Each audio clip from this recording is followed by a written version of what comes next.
content. Session recording alone, it is pending because it is showing some error while uploading it.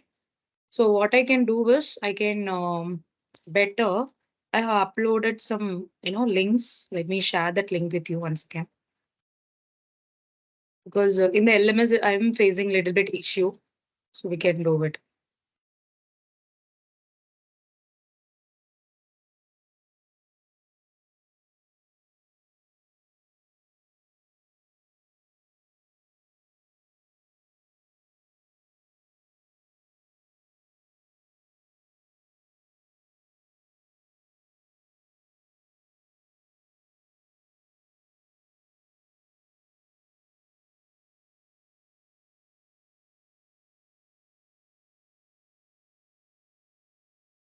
Students, here I'm sharing the video link, that is YouTube link of our course. All the playlist has been added. I need to add two more playlist of I think JavaScript and CSS is a remaining. So I will add it by today. Okay. So because due to this LMS issues, I'm just sharing in the team chat itself. Okay. So now we can start with our coding.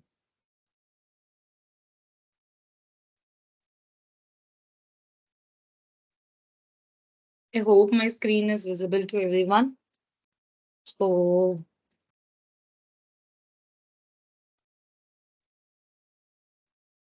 today we will see an introduction to node object. So what is node object and why we need to learn this?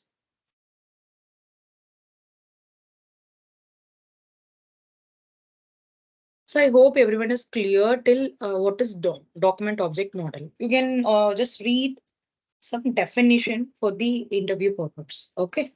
So introduction to node object. A node represent a point within a DOM. This could be an element or this could be in a text or comment or a mode. So what they are saying is node is nothing but if example, I have one element, let's say this is my element.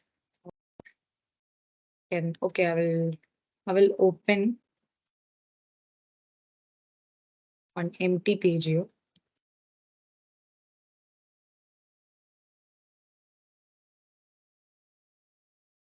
Okay, so example, this is my element.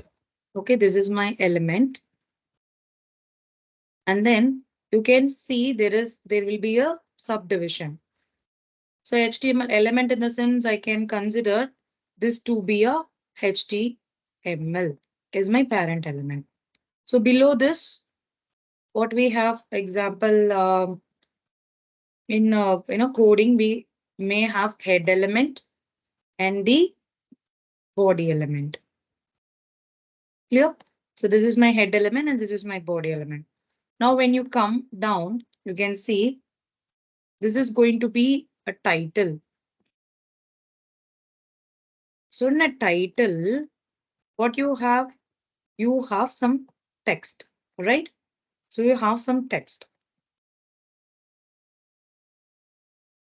So this is a text. Okay. So this is an element and this is a child element and this is going to be your content, that is text. So whatever it is going to be, that is called as what? That is going to be called as node. Okay. That is called as a node object. So it represents a point within a DOM. This could be an element, text, comment, and more. Here we can see one image. Okay, so it interface represents the different heading elements, H1 through H6. It inherits a method and properties from the HTML element interfaces. Okay.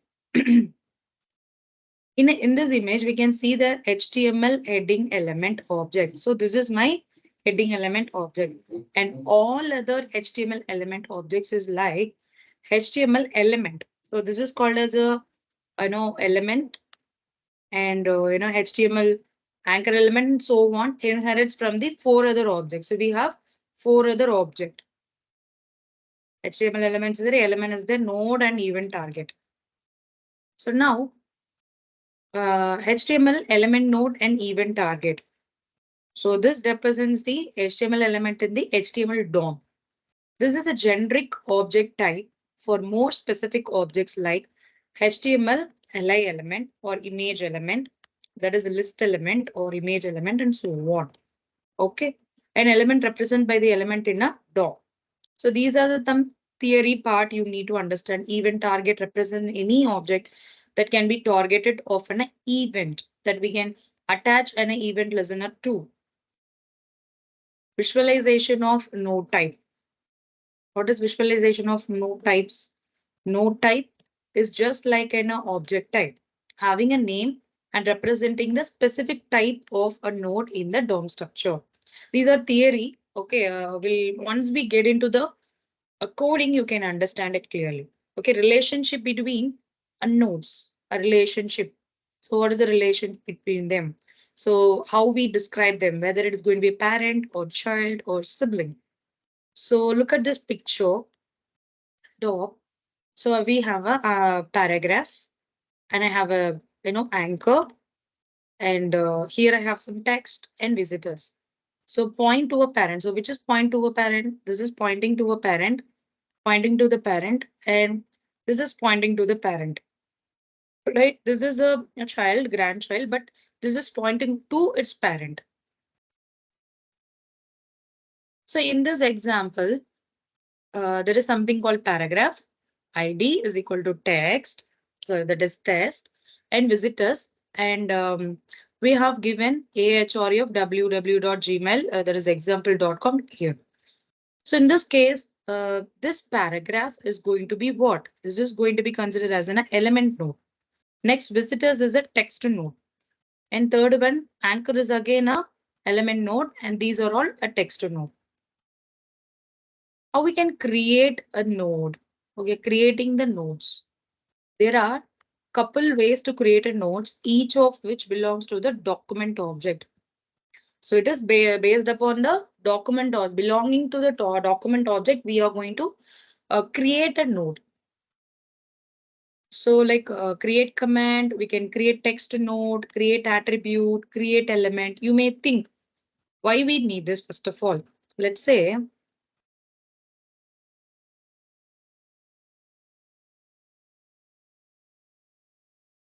let's say I have one .html file. Okay, let's say this is my HTML file. In the HTML file, what I can do, I can create element, right? I can create an element and then text for that element and the attributes, whatever I need, I can do it. But just think about the JS. If it is going to be a JS file or within the HTML file, if I'm going to give something, I want to create an element or a node or there is a text or the attribute inside the JS, how I can do it? So that is a question mark. So using a document object, we can do this. We can even create a element, text, and attribute. But for everything, we have some separate method. You need to mention the object name dot the method name. Clear? So now once you come here, you can see there are comments. If you want to create a comment, you can go with comment and method and create a text node. You can go with the text node, attributes to create attribute, and this one. Okay. So let's see one simple example. So this is to implement the code. That is, let's say, how we can create an element and the text node so that we can do. Clear? So let's see the example now. So how we can do this.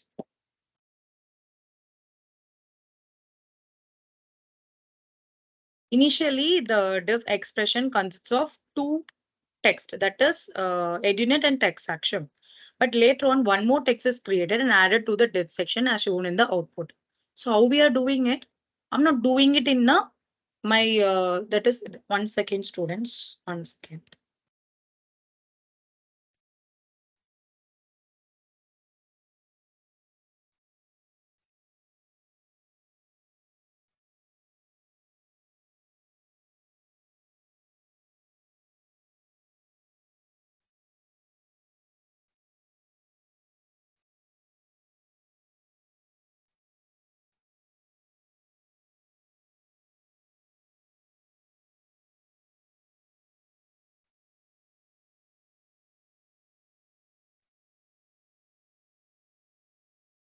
Okay.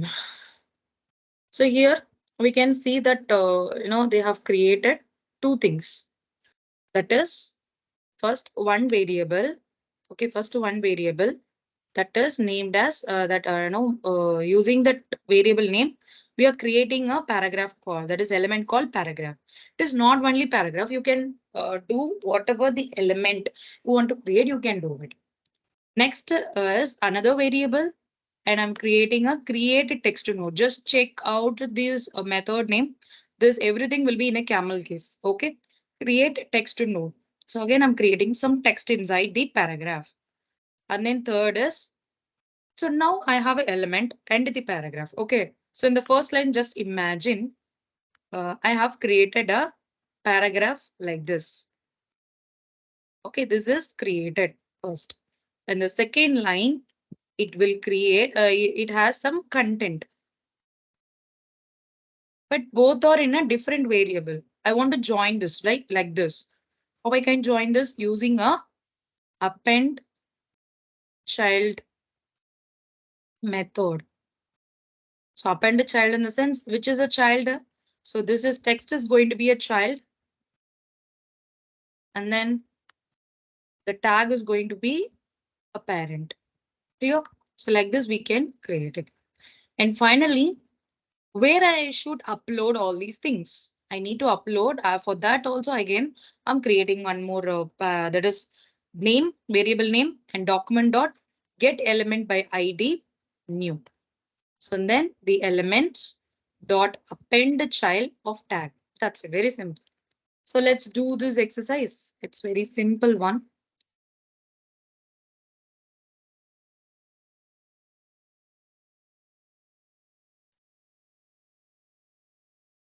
I remove this. So the topic is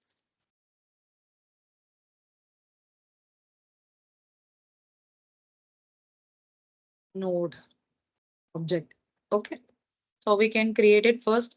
Let me create two headings. Okay. Let's say Annamacharya College or Institute and Technology. Okay. And next heading is going to be, let's say, Tech-Saksham program. Now I have two things, that is college name and the program, but I don't know who's sponsoring. So for that, let me create one script element. Script element inside this. First, I want to create a variable. Let's say A is my variable. And next to this, using a document object, what is the method I need to use? Create element is my method name. Okay, create element. Inside this, I want to create element. Let's say H4. Document dot create element H4. So next is variable B is equals to document dot what is the other element we need? I've created an element. So next we need to that we are supposed to import the text inside, that is content inside the element. So for that, create text node is my method name. Inside this, let me give the text node example EduNet Foundation Microsoft and SAP. Clear? So what is the third step? We need to append this. So a dot and append child is a method. Where is a child? Child is a B. Then variable C is equals to document dot get element by ID. Where exactly I want to place this one. So where I want to place this one, in some ID names we can mention. Okay. Say inside the div container.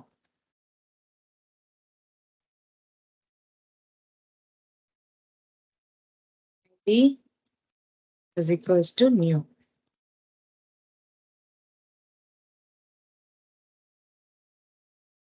Here I want to import it. And then C dot append child of what? So the child name is going to be A.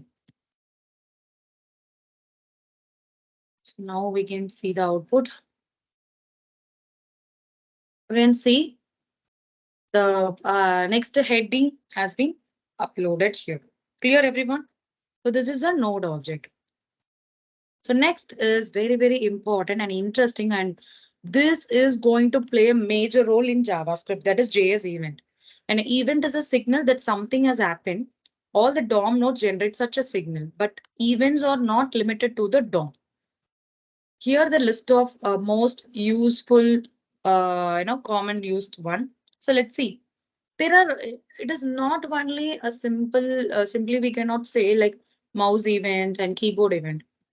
Whatever we are interacting, let's say for form also we have an event, and for clipping the things, again we have an event, and for mouse, you may would have experienced writing some online exams from your college, right?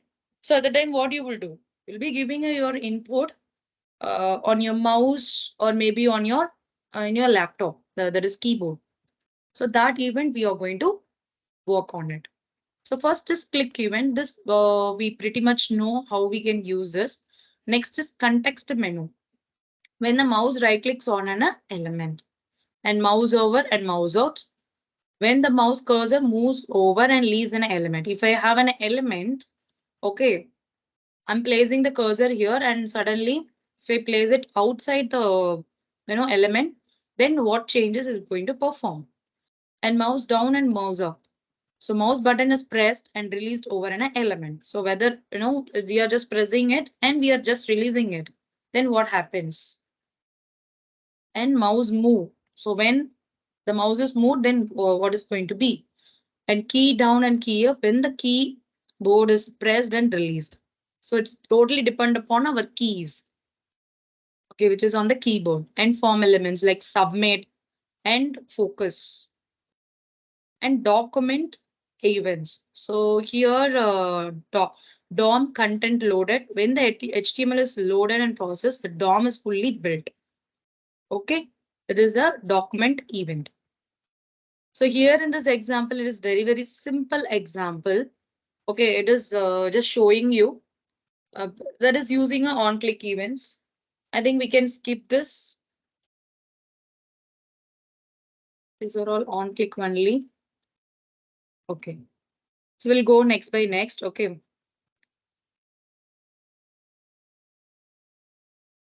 Add event listener. First, we will see about the topic and then we'll move on to the next part. Add event listener means, here we missed out, right? DOM property.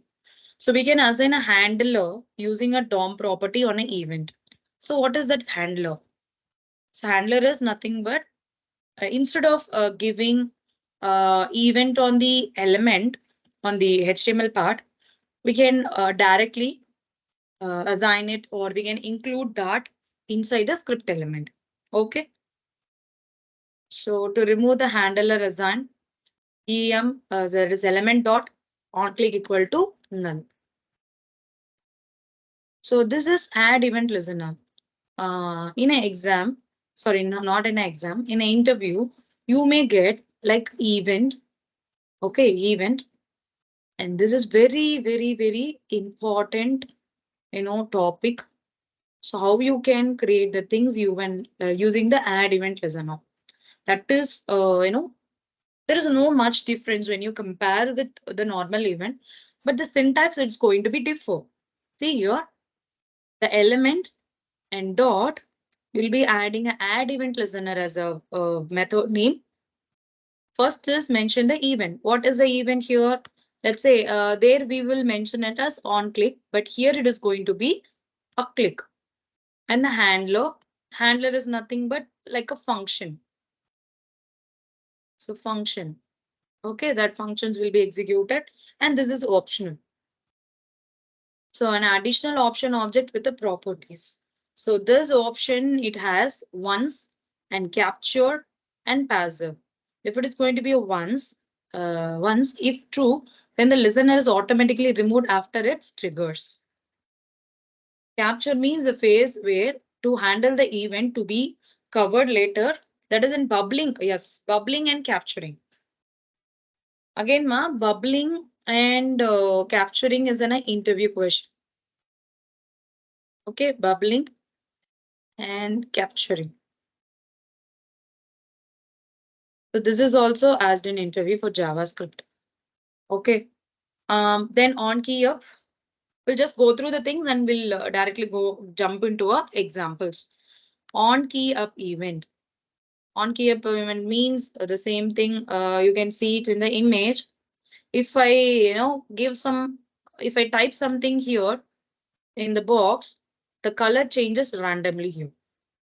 An on change event, example, here in this place, I'm setting some number. Okay, the type is going to be number. If I change this event, okay, 1, 2, 3, whatever, the value will display it as an event. Okay, using this method. And on mouse over event. On mouse over event means if I hover, okay, you can see the display is none. And previously, while creating a DAV container, it will be visible. Okay, it will be visible. But if suppose I have given us on mouse or mouse over, if I hover it, you can see this will get disappeared. Your element will get disappeared. On focus event. On focus event means, it just show you that it is focusing. That's all. So let's see the events now. A simple examples we can go through.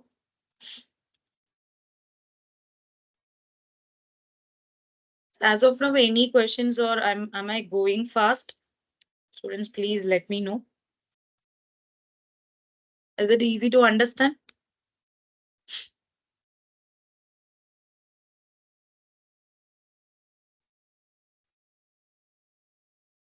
If I'm going fast, please let me know. Okay.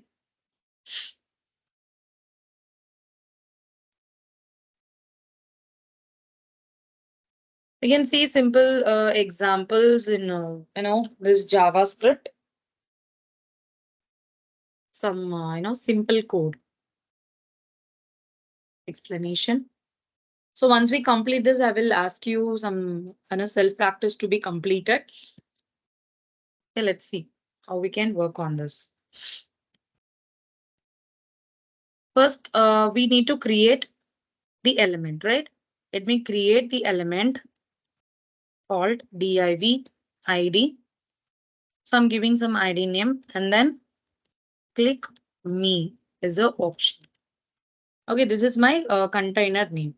If you want to color or whatever you want to do, you can go here and make give some style for this. So I'm giving the ID to be A. Okay. So to make it simple, but when you work, just give the proper. Okay,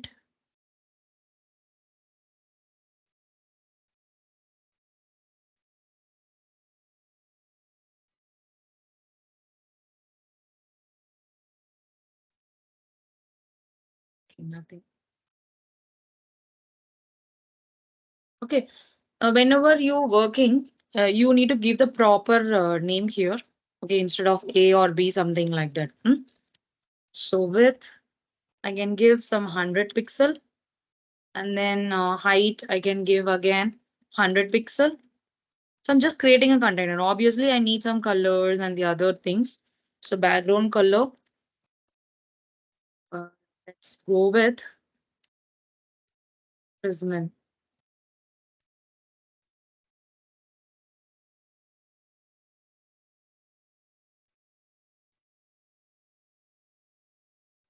Crimson, sorry. Crimson. And next to that, I will give the texture should be aligned at center. Text align center. And then if you want some line height or something else that you can specify 100 pixel. And then cursor. Cursor is I want a cursor, In the cursor, you can see there are a lot of different things will be there, but I'm going with the pointer. Okay, pointer cursor. So after this, I'm going to write a script element.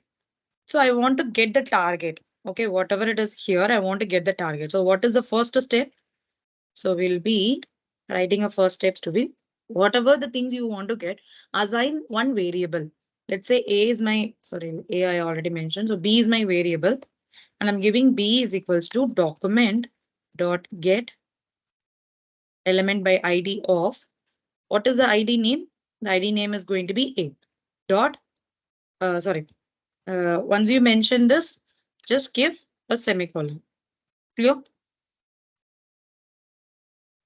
As of now, I assigned the variable and I got the ID details here.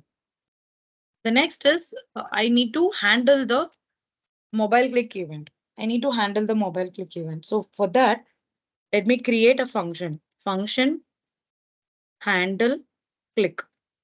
My event, that is function name. So inside this function, I'm creating an alert message. Let's say element clicked.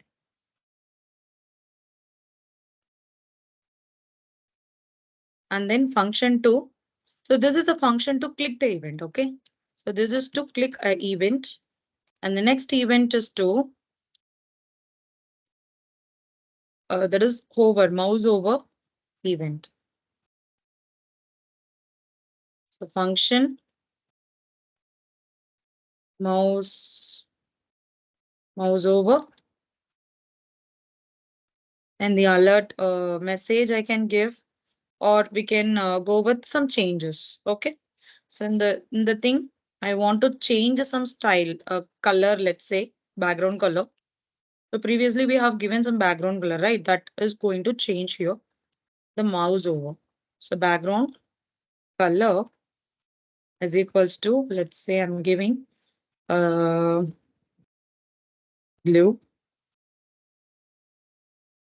and the function to handle the mouse out event. So this is to mouse out event. Let me create a function.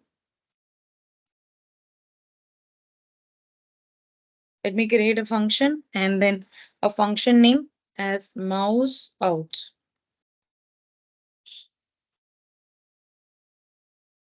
This is my function, and here I'm giving I'm giving a different color for this. Okay. So a dot style dot background color is equals to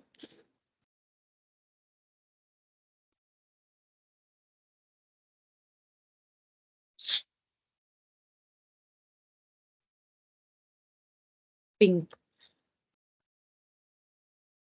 Something like that mentioned. So now we need to attach the event listener. We need to, instead of a normal event, instead of mentioning inside this, I'm going to use it here. Okay. How we can add this? To attach the event. So a dot add event listener. Okay. So add event listener. And then inside this, you can mention, I'm going to click. So what is the event? That is going to be click. And the function name, I told you 2 options will be there. That is totally 3 option. But third option is that is not mandatory. It is a optional one. So we need to give a handle click here. Okay, in this way you can provide. And what is the next one? Next one is also the same thing, but the event get changed. The event here is, I can give mouse over, and then this, for this one we have given the name as mouse over. For again this, let me copy this, mouse out, mouse out. Okay, we'll see the output.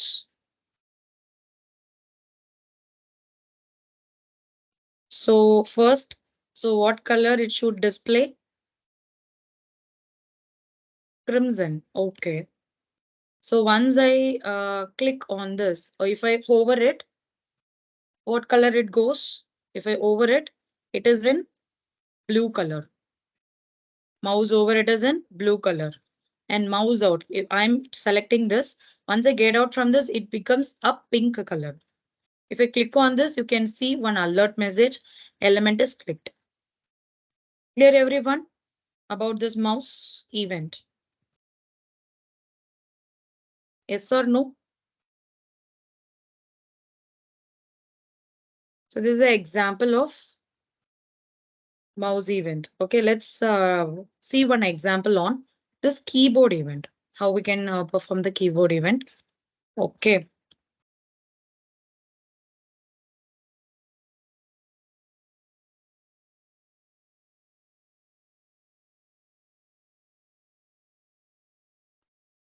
So next is I'm just going to work with a keyboard event.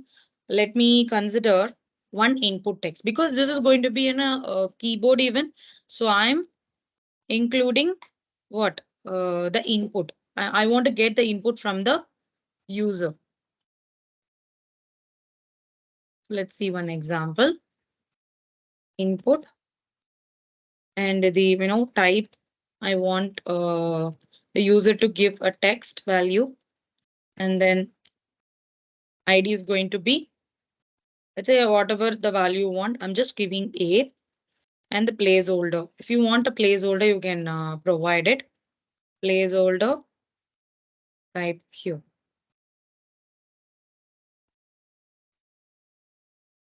And the script element. Script element is nothing but we need to get the input field. So what is the first step we need to follow to get this element? To get the element value? Surely, first step is we need to create the variable name document dot get element by ID. What is the ID name? A. That's all. Okay. So we need to get the values first. So after this, I need to create a function. So function, let's say key event is my function name. Event is my function name. Now I'm just giving the alert message. A key is pressed. So this is something the user is going to type. Am I right? So then how we will get the value? So we need to pass the parameter. So event dot a key. Okay, event dot key event. Okay, so we have given this. Finally, we need to attach the key down event listener. How we can add it? The event listener, we will be using b dot event. That is add event listener, and then provide the that is your event key down is my event name. So while mentioning the event here in this place, that is especially event listener, it should be a smaller case only. Okay, comma, and then the function name is key event. So now what happened is it will trigger. So whenever the key is pressed in the input field, uh, so it just gives you the output. Let's see, the key is pressed or something like that. Why my element is not visible?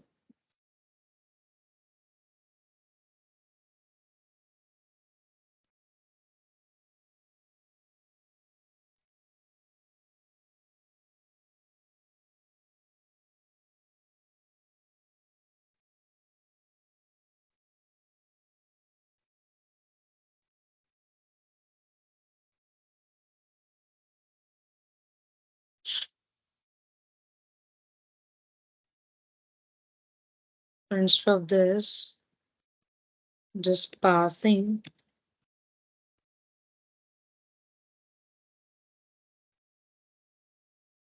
what is the error.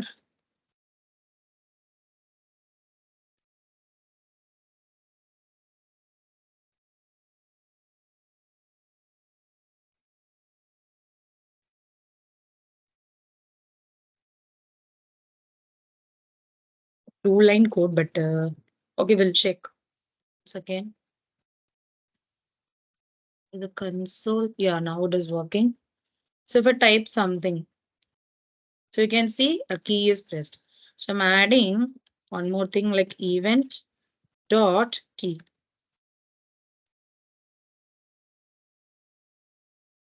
So I have typed G now. Then, so dot key is nothing but to fetch what key you're exactly typing. So let's say I'm typing 7. So it is showing like key pressed is 7. 9, 9. Okay. So this is one simple example for this keyboard event. Clear?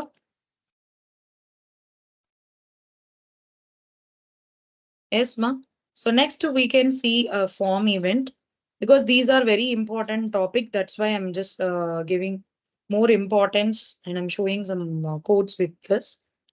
Okay, so let's see one form events.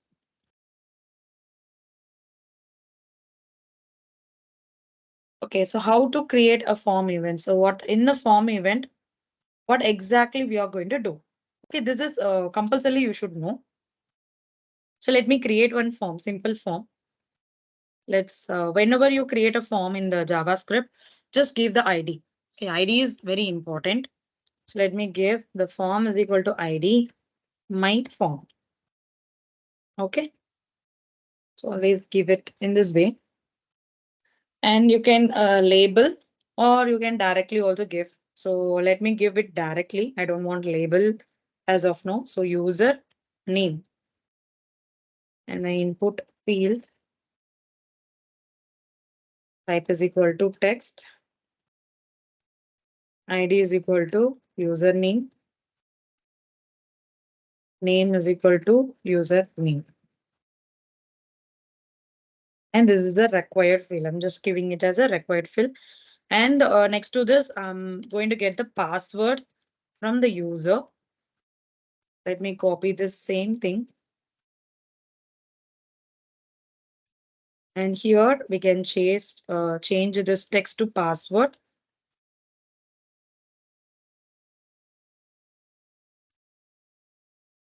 So password. Clear? After this, we are just giving a break in between. Here also we can give break.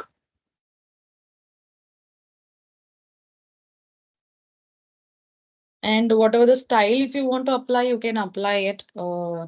As you already know, you have a knowledge on this, CSS, right? So you can also try that.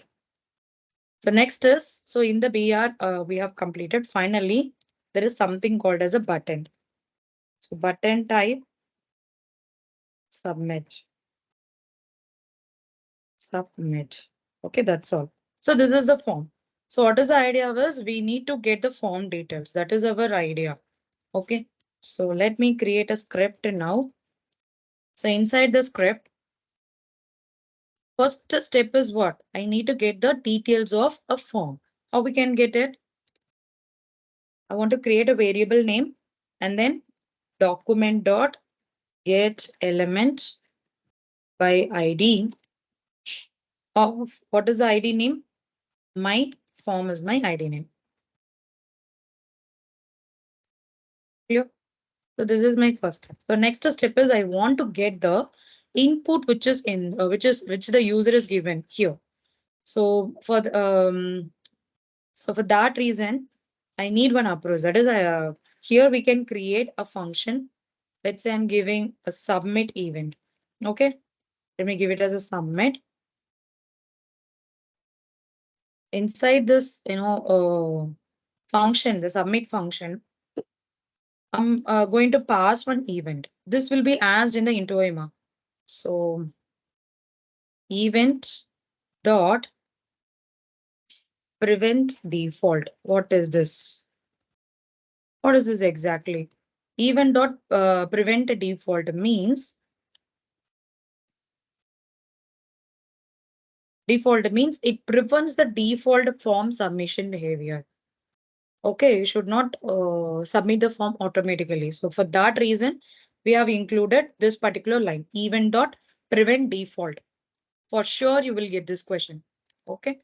And next is your form handling logics. Let's say I want to say like a form submitted. I want the output like the form is submitted once it is done. The next is I want to access the data which the user has. For that, let's create a username is equals to document dot or let give it as a very simple names. Okay, we don't want to complicate. B is equals to document dot get element by ID. Inside this, I can give a name. So what is the ID name? ID name for the user is going to be username.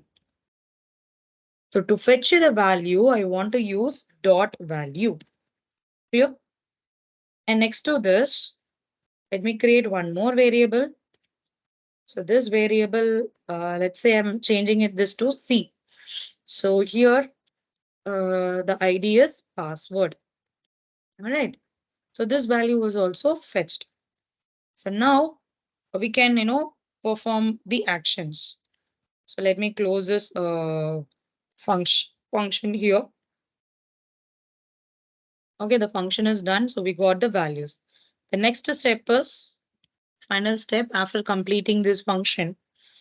I want to, attach the submit event. So how we can attach the submit event?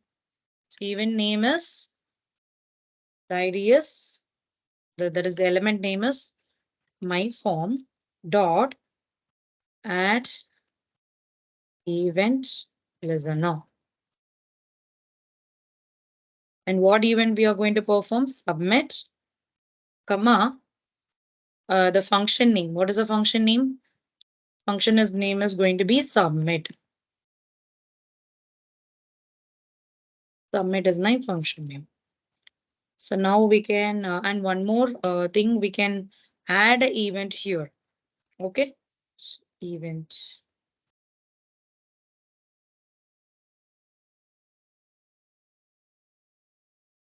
We will run it again.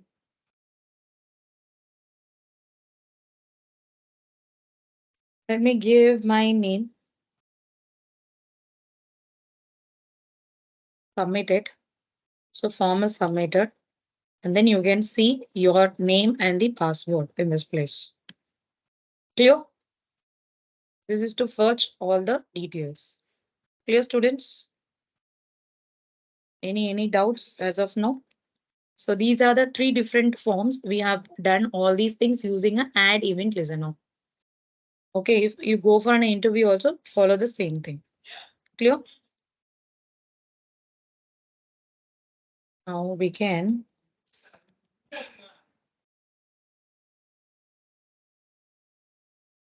next is JavaScript animation. So what is JavaScript animation? So JavaScript animation, we know how we can perform in the CSS animation. Now we are going to see about JavaScript animation. This can handle the things that CSS cannot. That's why we are using this. For instance, moving along a complex path with a timing function different from laser curves or an animation on a canvas. Set interval. For example, let's see, an animation can be implemented as a sequence of frames, right? It will be a sequence of frames, 1, 2, 3, like this. The frames will be continued. Usually, the small changes to the HTML and CSS property. For instance, changing the style dot left from 0 to 100 pixel if moves a element. So it is in the 0 pixel, it is moving towards the 100 pixel. And if we increase it in a set interval, changing by a 2 pixel with a tiny delay, like 50 times per second, then it looks smooth. Am I right? So that we can do it.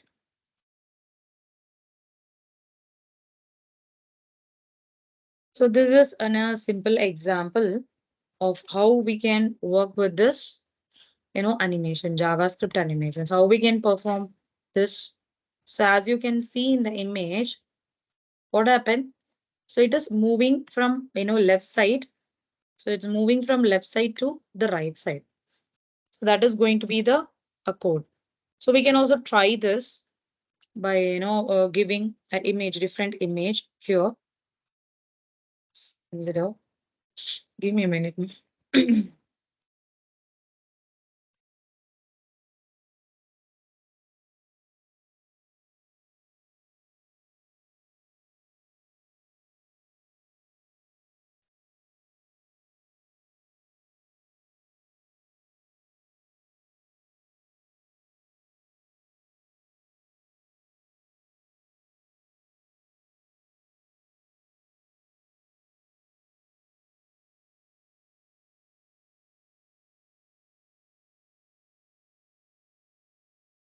Okay, we can go with a simple example.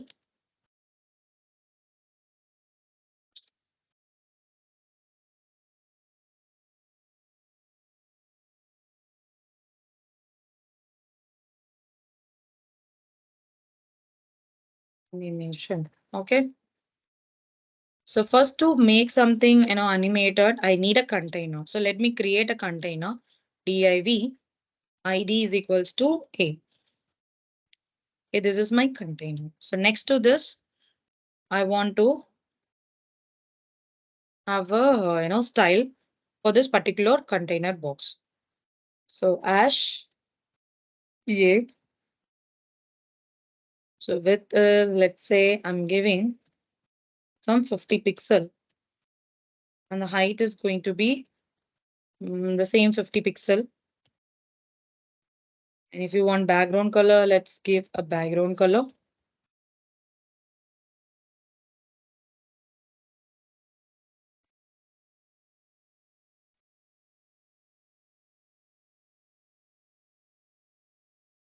Okay. And I want this to be positioned in absolute.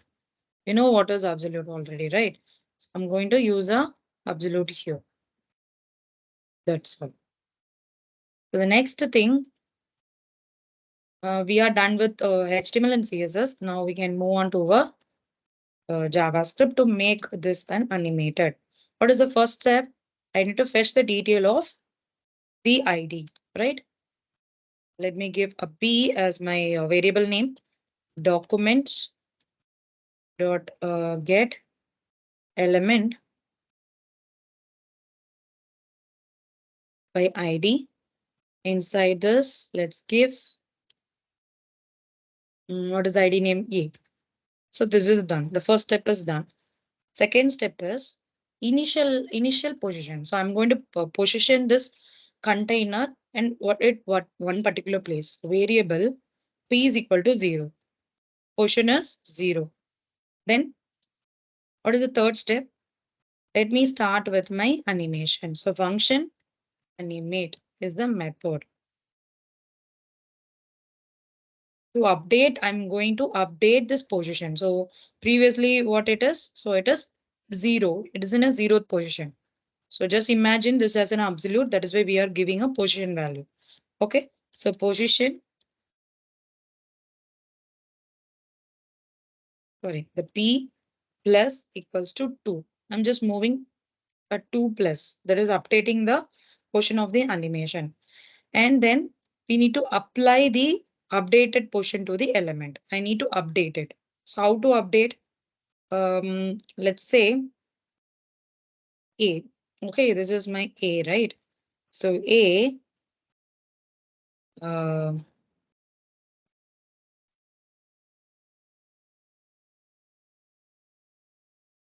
okay, better what I will do is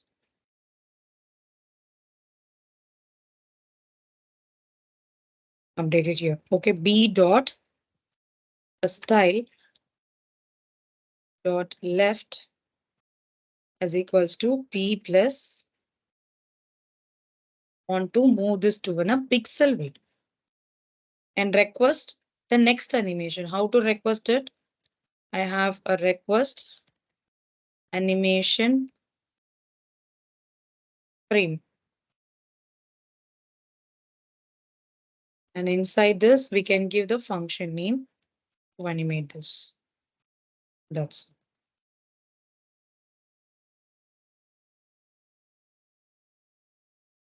finally, we can call this animation here animate, sorry, animate off. So let's check the output. So you can see it is moving towards a 2 pixel. Okay. If I'm changing this to 5 pixel, then you can see the fastness. And if I want it to be some 20 pixel, see here how it is fast. Okay. So like this, just you need to understand. First, check, give a initial position, and then you need to update the position. And the third one is apply the update position to your element. Whatever the element you have, you need to update it here. So whether it is going to be left or right. So let's try for the right side. Okay, it is moving towards the right side. So we can also try for bottom. Okay, it is moving towards the that is go from the bottom it's moving. And if I give top, it is moving from the top to bottom. I'll just decrease this so that you can easily view it. See here, it is moving towards the bottom. Clear, ma? So this is a simple way of doing it. So this is a default method requires animation frame. And inside this, you need to give the function name. Clear? So now I hope you guys are clear with this. So now we can go with the cookies. So what is cookies? Give me 1 minute, students.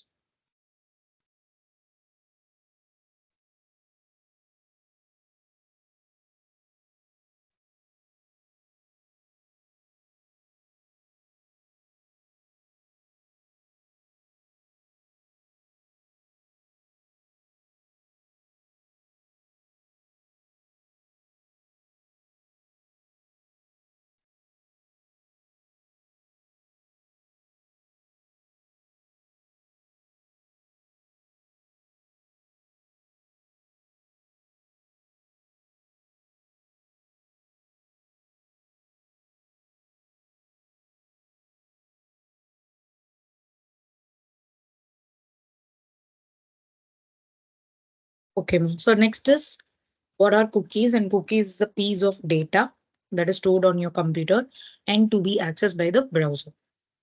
Right? So how this has happened and how it is possible. So the communication between the web browser and the server happens using a stateless protocol called named as HTTP. Okay, these are the some stories to be understand this concept. I can tell you, cookies is nothing but if you have a website, okay, I'm just interacting something here in a search box or whatever it is going to be, some piece of a data or a content, whatever I search, so that will be stored as a cookie. Okay, so it will be stored in a cookie. It is like a client side. So whatever it is saved in a client side, that is going to be called as a cookie. So when the browser is closed, so what that information will be removed. And what is a session? Session will be created on the server side. Okay, the ID will be created for each and every user. Okay, that is the difference. So now, so we can see the basic idea of cookies and definition of it. Server does not keep the data after sending it to the browser. So but in many situations, the data will be required again. So here come a cookies into the picture. With cookie, the web browser will not have to communicate with the server each time the data is required. So instead, it can be fetched directly from the computer. So it don't want to communicate with the server again and again. So better it can directly get it from the computer itself. So you can create a cookies using a document dot cookie property like this. So how to create a cookie? Document dot cookie and The cookie name is equal to cookie value. Clear? So this is an example like how we can create the cookies. So in this example, you can see I'm writing some name like EduNet Foundation. So how many days you want to store your this data on a system? So I've mentioned like 5. So it is saying welcome back EduNet Foundation. So whatever the name, we can give what the name you want. Okay. So first, the script element is they are creating a cookie and access the cookie and then check the cookie. So on the body, we are using a event called onload. Okay, create cookie means I have to create a cookie. So in this previous example, we know document.cookie is used to create a cookie. That is cookie name and the cookie value. And here we can see that the logic has been applied. So what is the length of all cookies? So that will be accumulated and it runs and it will show the name length and temporary length. And in this block only, we are getting the welcome back option. See here. So this shows from here. Look. And what is called session storage object. So it stores the data only for a session. It means that as data stored in a session storage will be deleted when the browser is closed. I'm sorry, I was talking about cookie. So just imagine to understand this concept, cookie will store the information on the web browser so that the web browser don't want to communicate with the server again and again for the information. Okay, that piece of data will be stored on your computer itself. But when it goes to be in a session means a data stored in the the on the server side. Okay, the data stored in the session storage will be deleted if you close the browser. So the page session lasts as long as the web browser is open, survives over the page refresh. Okay. And when you open a page in a new tab or a window, the web browser creates a new session. If you open the multiple tabs or windows with the same URL, the web browser creates a separate session storage for the each tab or a window. Okay. At a time, you may open a multiple tabs for multiple information. So what happened? For each and every tab, it creates or it has a session storage. A data stored in one web browser tab cannot be accessible on the another tab. Okay. So this is an example. This is very simple example. So first is a counter is 0. If you count it, it will become 2. So we can see this one example for this cookie, and then we'll move on to the advanced JavaScript, which is a mandatory to know nowadays to get a good package as a JavaScript developer. Clear? So there are a lot of important topics are there. So we'll go through and once we complete this part, we'll be moving into jQuery. That is wonderful topic. It is same like JavaScript only, but some additional things will be provided. Clear? So I try to complete it as soon as possible.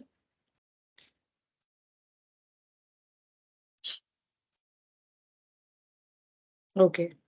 So first we can go with a session storage. Okay, that is cookie information. Okay. So how to set a cookie and how to work with this cookie? Let's see.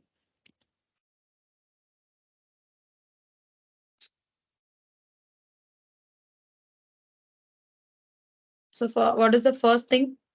First thing is in the body element, I don't want to do anything. So it is entirely depend upon the that is backend part we can say. So which we don't know what is going on. So first is to set the cookie. So how to set a cookie? To set a cookie, so let me create one function called set cookie. Let me give a name. What is the how many time the value and how long it is going to be in our system. So days. days to expire. Clear? That's all. So next is we need to mention the expiration date. Variable E. Let's take E, very simple, and new date. Is the this is a main a class, we can say. It has a date value. All the information that is date and time and everything we will get. So in this expiration date, I want to set a date. Set a date. So E dot, I want to specifically get a date from the user. That is, we need to fetch the date of exact date plus the days to expire. So we can ask the user when it going to expire. So to expire. Fine.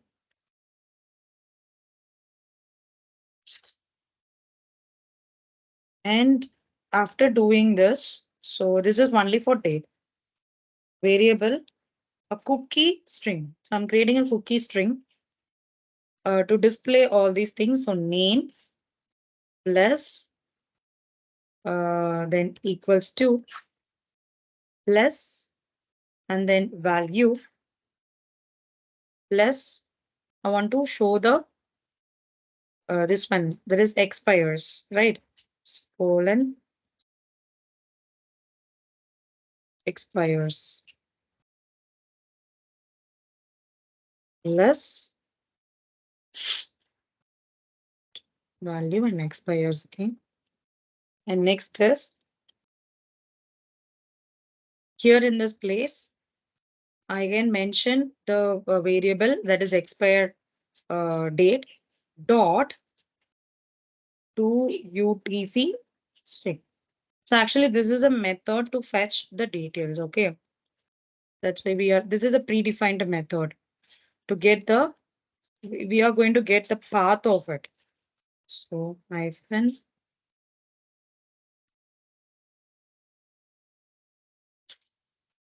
from this, something I made mistake, name plus and then value plus expires equals to hyphen plus and then expiry date dot to UTC string of.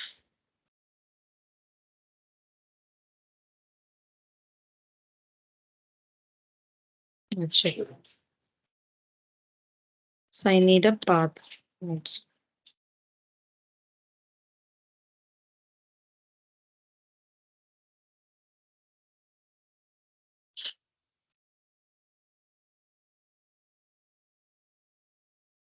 clear. That's all. After this, I need to, set the cookie. That is, I want to read the cookie, right? So document dot a cookie is equals to cookie string. So this is just to set a cookie. Next one is to get a cookie value by the name. So I'm going to get the cookie value. So how we can get the cookie value? Get a cookie. So function get cookie. Again, give it in a camel case. Okay, so I'm here also I'm changing this to capital C.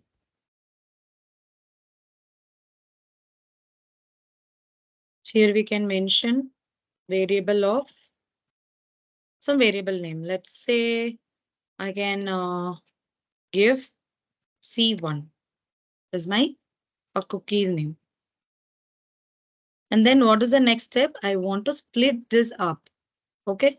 So let's say whatever it is in the cookie, I'm just going to split the strings. Let's see. Okay. So C1, 1 minute students.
Sorry, students. Okay, we can continue. So it is a like a C1, then document dot cookie dot split. So I'm going to split this up. So split using a semicolon and then for loop. So variable of I is equals to 0 and then I is less than a cookie's length is dot length. Okay, once again. So for this cookies dot length, once I get the value, I need to mention C1 dot length. And next is the last one is we need to use a I increment here. Okay, so variable, I'm again assigning one more variable. Let's say cookie is equal to C1 of I dot split. I want to split this using a equals to symbol. And then, so this you feel a little bit hard to understand. So just look at the code, how to set the cookie and say, get the cookie. Because this definitely they will be asking in an interview. Cookies and session, what is the difference between it? Okay, because that is going to be a real time. So obviously they will ask this question.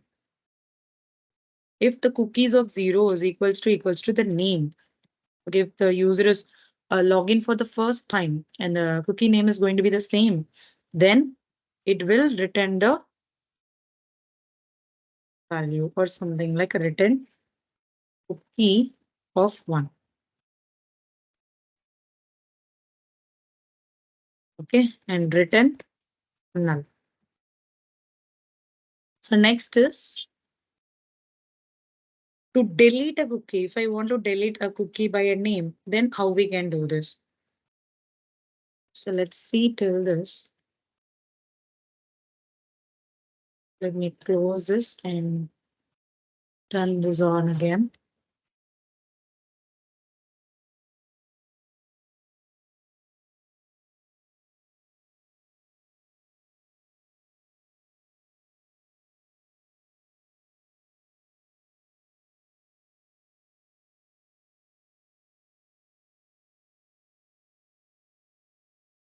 Open. I think my file is here only. HTML, not this one.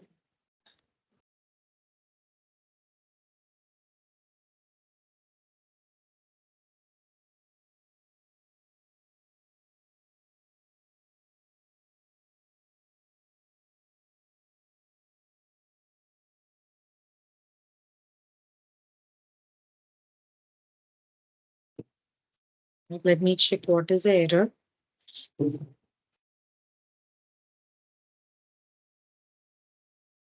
Give me a second.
Okay, students, I have executed some different example for this. Okay, so we can have one more example by tomorrow.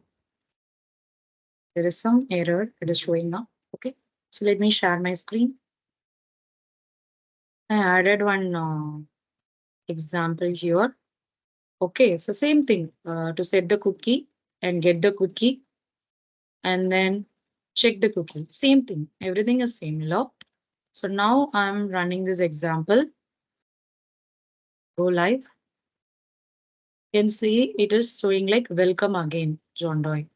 If I refresh, you can see again it is. So like how many times the no, expiry date have mentioned.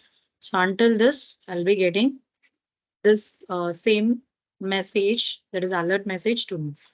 Okay, or a notification.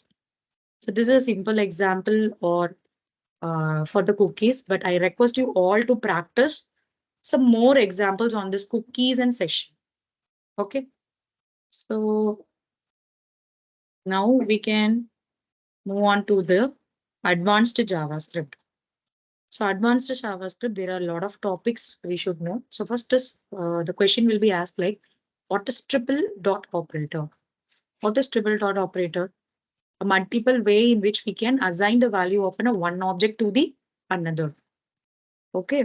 And sometimes we do not know the exact number of arguments that are to be assigned. So in this case, the triple dots are used. Triple dots are known as a spread operator. That's going to be called as a triple, that is spread operator in where, in which particular place? If you're, which takes an iterable array or string or object and expands to the iterable to the individual value. Okay. So that is going to be a spread operator and useful. It reduces.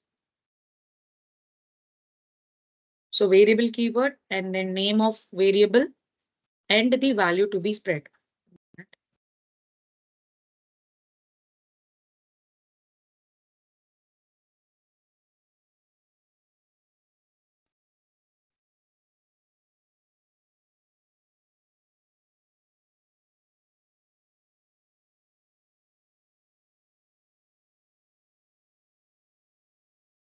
So name of the variable and value to spread.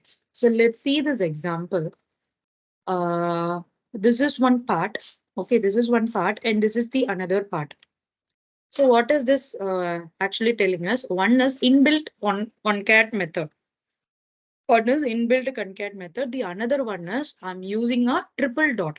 If I don't know the values, exact values or what the exact value is going to be, then I can use this a triple dot to find or to concatenate them equally.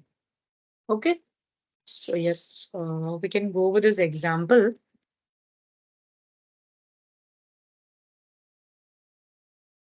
So I'm here talking about a spread operator. Okay. So what is spread operator? So let me create some two variable. Okay. Let's say the variable a is equals to, let me give some values 6, 7, 8, 9. And the variable b, sorry, I didn't mention the script element. Let me put it in the script element. Put it here and paste it in this place. So b is equals to again 10, 11, 12. So this is done. So I'm trying to give a concatenate path. Let's say I'm mentioning a is equals to a dot concat the array of b. So this is a statement. So I'm trying to get the output to console.log of a. Then next step. So if I use this, so we can see the output. Go to the inspect element. And here you can see it has been concatenated 6, 7, 8, 9, 10, and 11 and 12. Okay.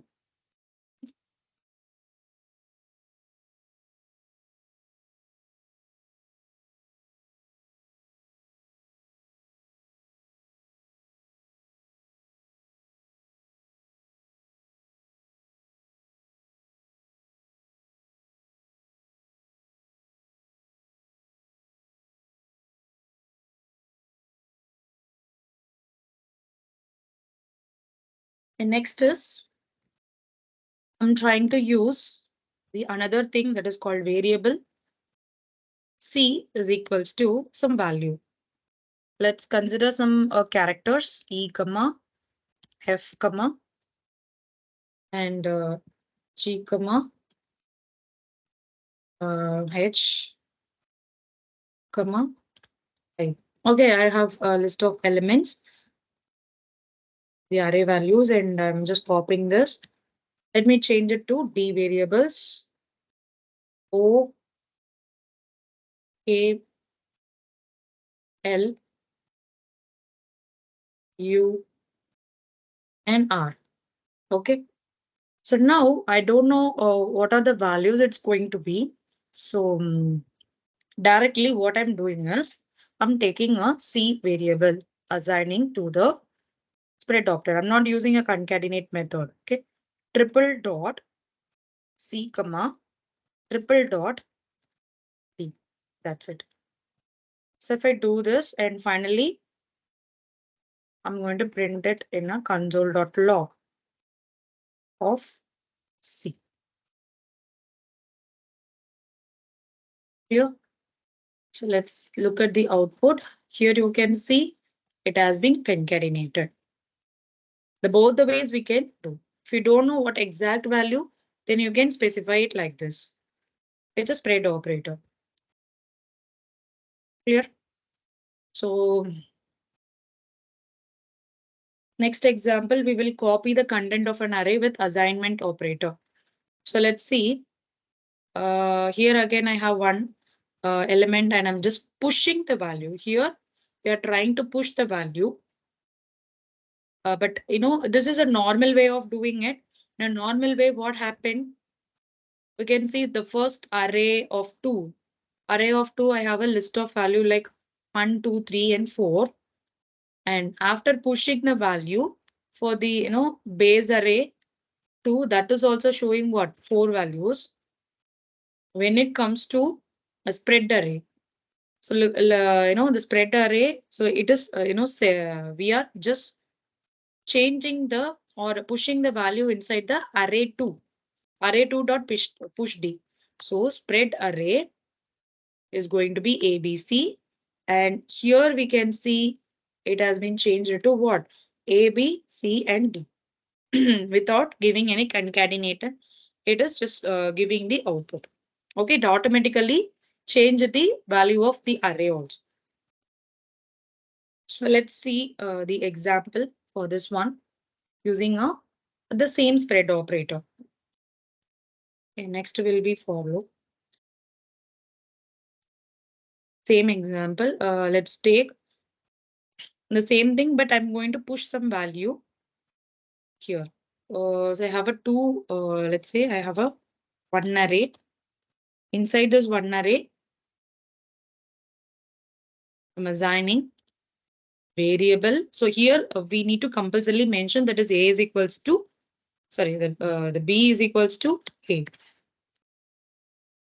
And then you can perform the things like you can give a B dot a push method of some value. Say I'm giving 10. Later on, you can check A and the B value. B. Here we don't want to do anything like B is equal to A. It is automatically changed. Let's see the same thing. I'm removing this particular part. Instead of this, what we can do? We are just assigning the variable B is equals to, we don't know what exact value. There is no exact values there. So triple dot spread, sorry, that is C. Okay, I'm just assigning this variable D is equals to this one. Later that I'm trying to push some value in the D. So push of X. Clear? And then console log C and console log D.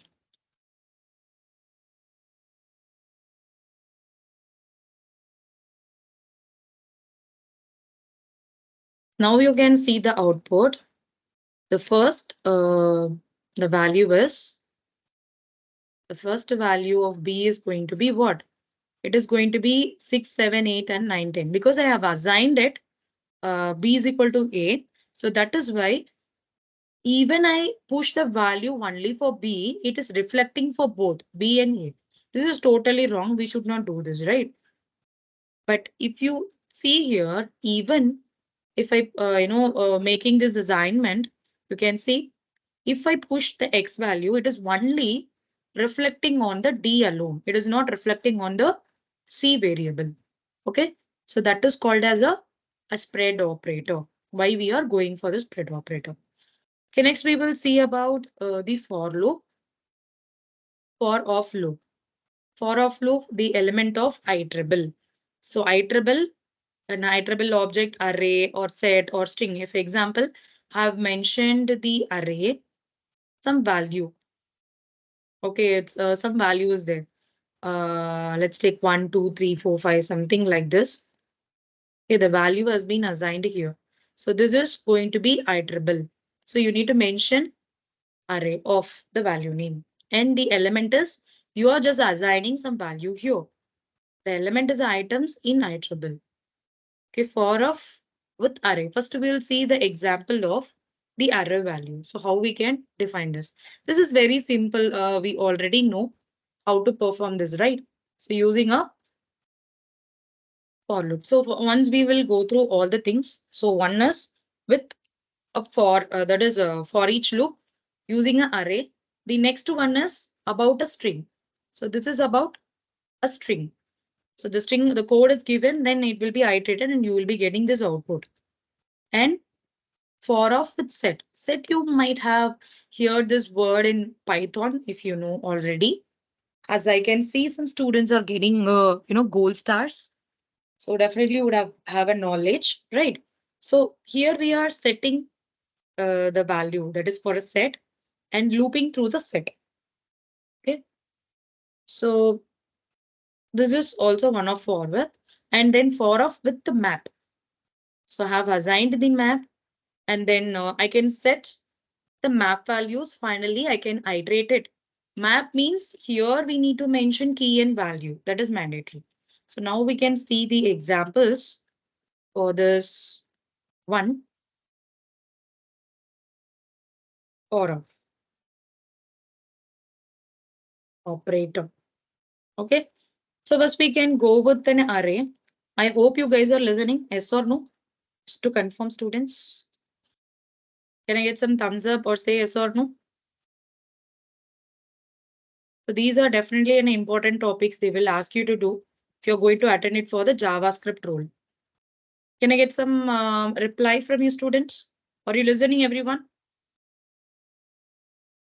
At least say yes or no. Okay, fine. Thank you. Thank you so much for your response. So first we will see with an array. So how to create an array? To create an array, let me give, you can use whatever the keyword you want. So let me give it as const and the A is my array name. And inside this, let me give some values. Um, I'll go with the same name. Okay, alpha, beta, and gamma.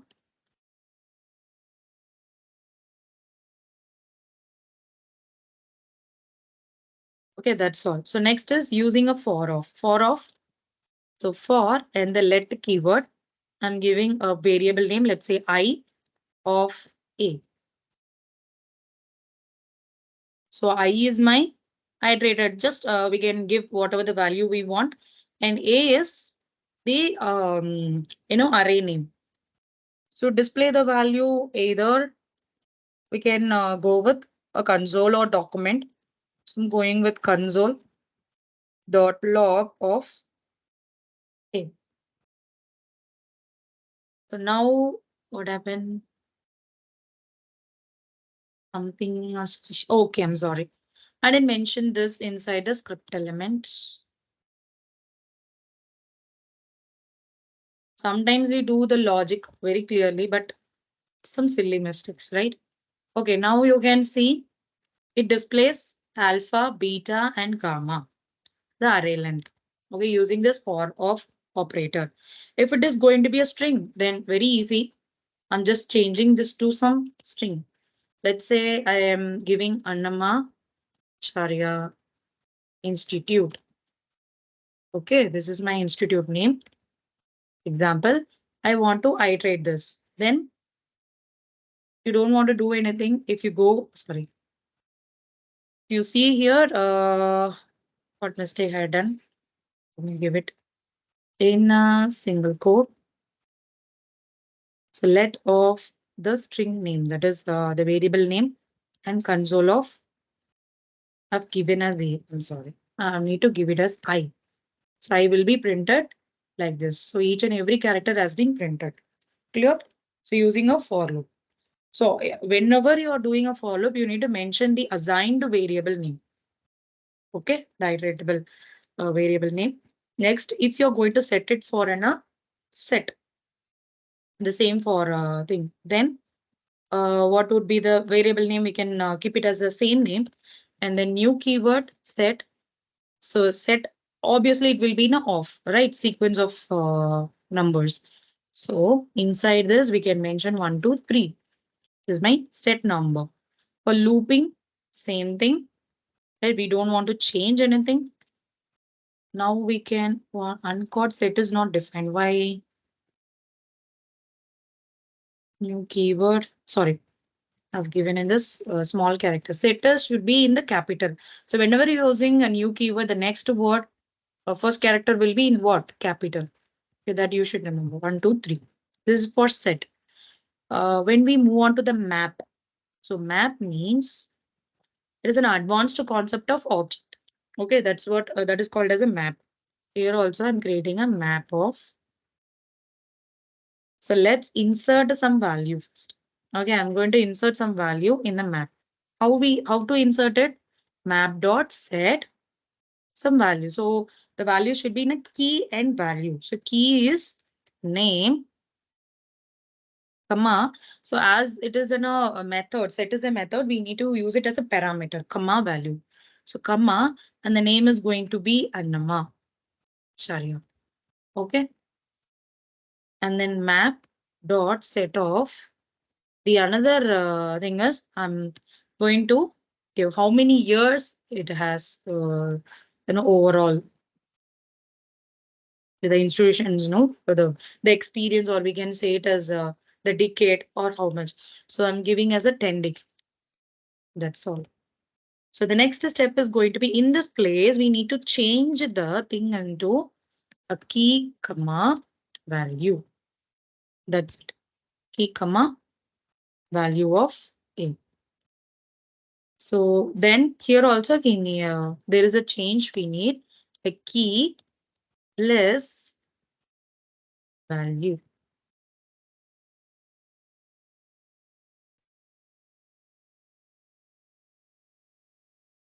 So let's, what happened? Map is not defined. Why? Map is in capital letter. And we are trying to insert some value. I'm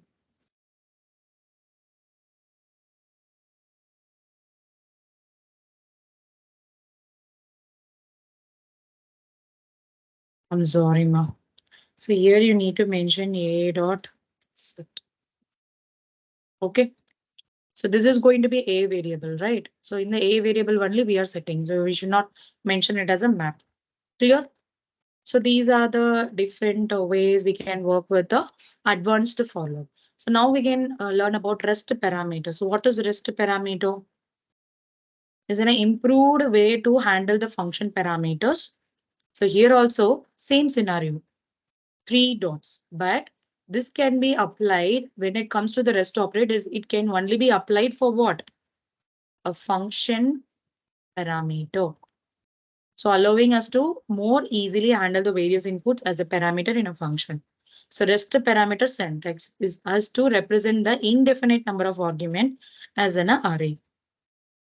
So this REST parameter is added in ECMAScript 2015 ES6, which has improved the ability to handle the parameters. So now here you can see the normal way, that is without any parameters. Okay, without any rest parameter they have created. What is this example? So let's say I've created one function called function a comma b is my function name. Okay, and the next is need to return some value, and in the console part I'm just calling this parameter.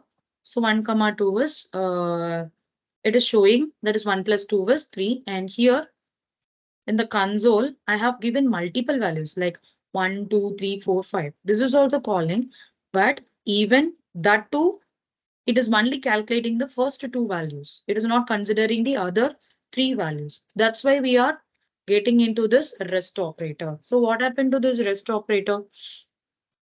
Rest operator means this will, we will be giving some a triple operator. We don't know what parameter exactly the user or the person is going to give.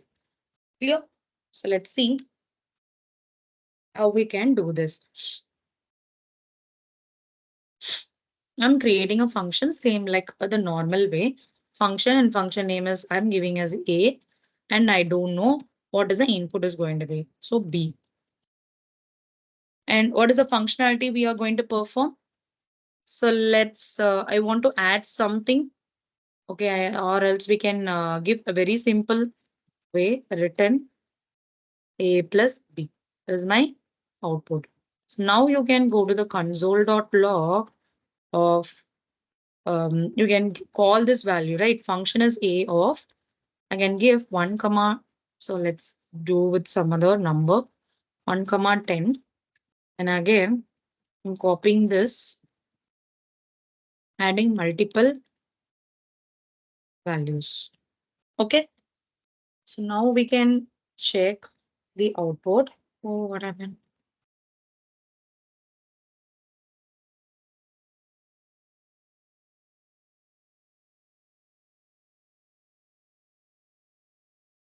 Think.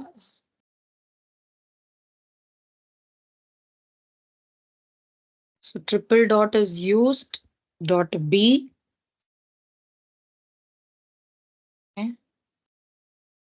Okay, okay, fine. So here we may get confused like which parameter I need to use, right? So in this value, that is like a input value. So better, let's say, instead of the direct way of giving it, I'm using something different. Let's say let sum is equals to 0. I'm initializing a value and for loop. Inside the for loop, let me give let I of input.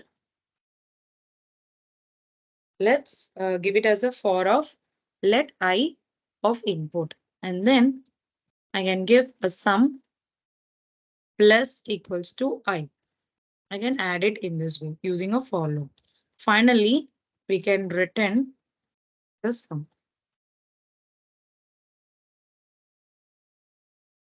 So this is my in.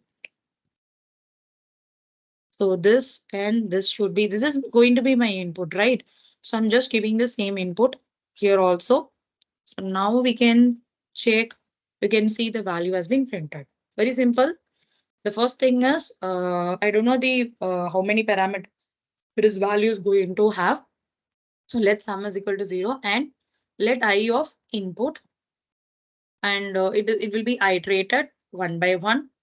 The values, let's say it will take the input of 9 and 10, then it get iterated. So 9 plus 10 is some 19, and the next value will be printed. Clear.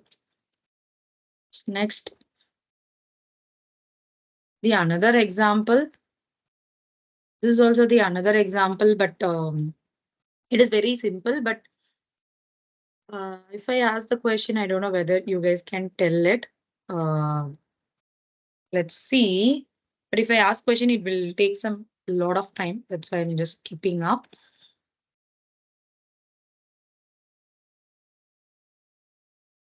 I'm considering a function. Okay, function A, or we can give it as rest param is my function name. So here the idea is I'm going to give some list of names. I don't know how many parameter values going to be. A, comma, B, comma, and for the C value, I'm using this triple C operator. Okay, I'm using this triple C operator. That is a triple dot with a C parameter value. Next, I will assign the value here. So rest param. Let me give some names. Okay, I can go with what name I can give. Okay, Redmi and Lenovo, Samsung, and what else we can add? Mm,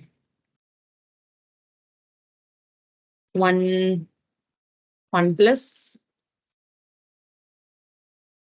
then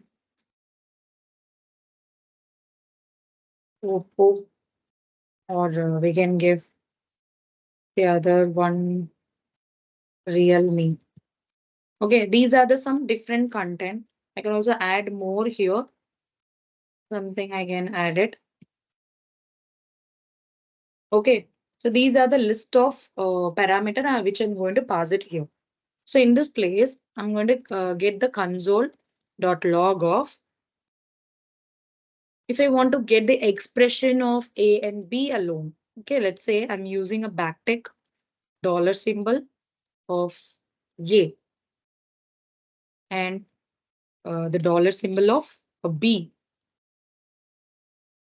backtick and semicolon. So what is the value of A and B? Can anyone tell me? So what is going to be the value for this one? Any guesses for this rest para?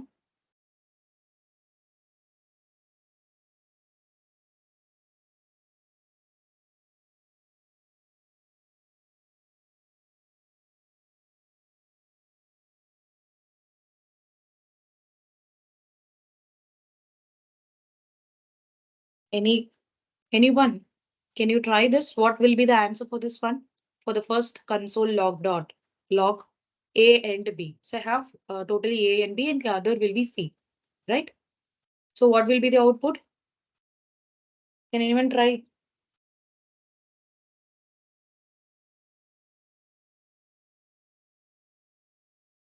No one?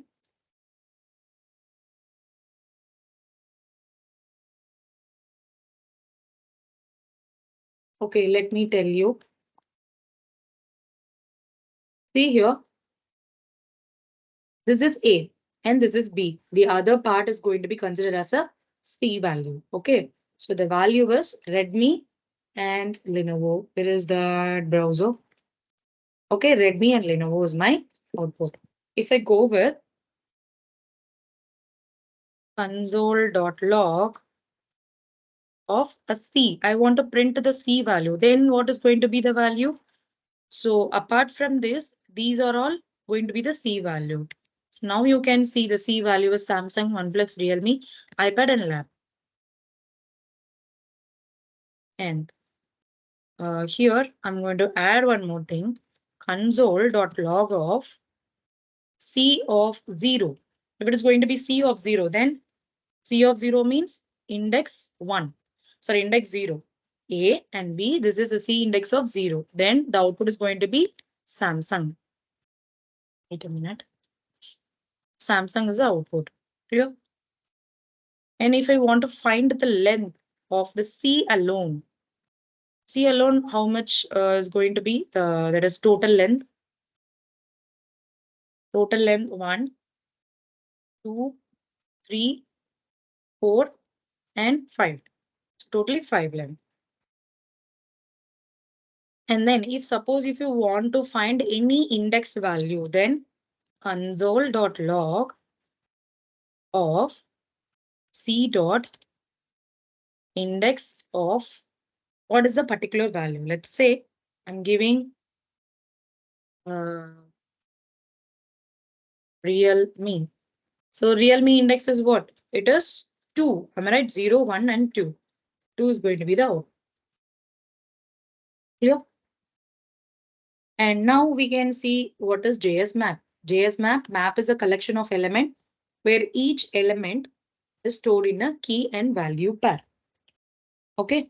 And the map object can hold both objects and primitive value as either key or a value. It can hold. Okay, it can hold both the objects and primitive values. So how we can get the value of this map? So in the example, you can see, so how it is. So in the map, we are just assigning some values. Previously, in a previous example in the for of map method, what we did, we were just assigning this one, and then later on, we have used this set method to add the values. Either you can do this or you can directly import it. If you are going to directly import this, please mention it as a key and value. Clear? And finally, you can print it.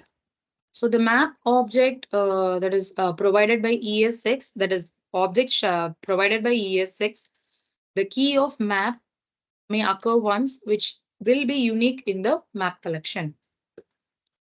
There is a slight advantages to using a map rather than an object. So what is the advantages? Instead of using the object, we are going with a map. So accidental key and security, key types and order, and what is the size, a performance, and serialization and parsing. So it will be secure. No default key are stored, only contains what is explicitly put into them. Okay. And the key types and order, it can be a value as a key function, objects, anything, and the order is straightforward way in the order of entry insertion. So these are the some, example that is difference between this map and the object. Sometimes the student may get confused. So why we need to go for this? This is an advanced version. We can say this is an advanced version of object. Clear? So in this example also the same thing. The map is created. And again, we are creating the another map and showing the output. And this map is using a set method. I told you, right? You can also create it using a set method or directly you can give it in the map itself. We will see an example.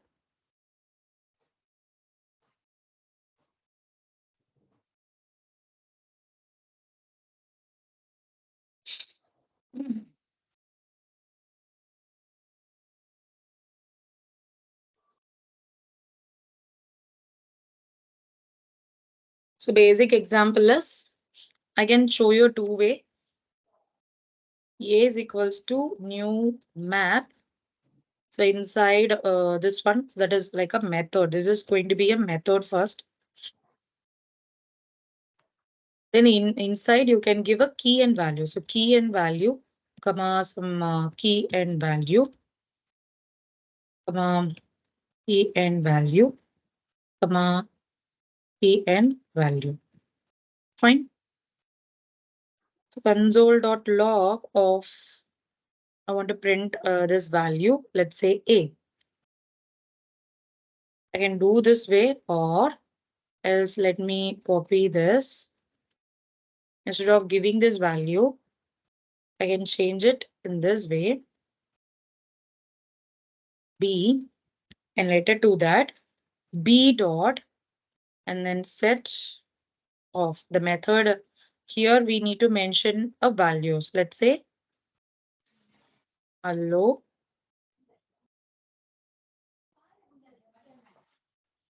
user. Finally, you can print the value here. That's all.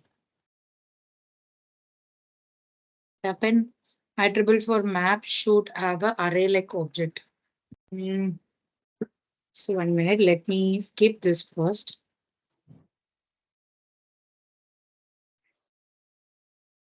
So line number 11. Sorry, ma.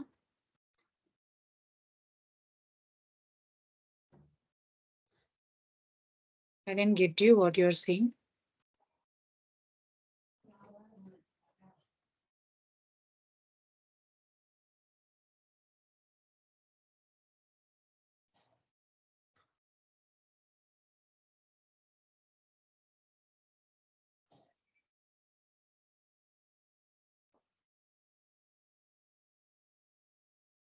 So it's like an array like object one, you know.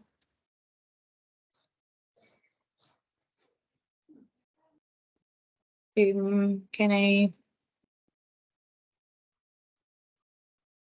Okay, fine. So I need to mention one more for the whole thing. So now the value as well. Okay, it should be iterated using the array. Now please be on mute. Someone is unmuted. Please be on mute.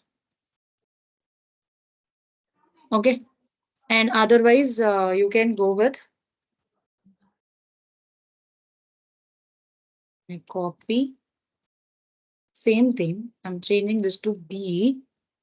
Instead of giving here, I'm going to give it set, that is B dot set of the value. Value is hello and user.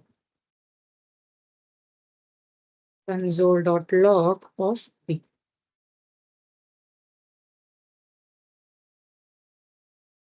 So why it is showing like undefined.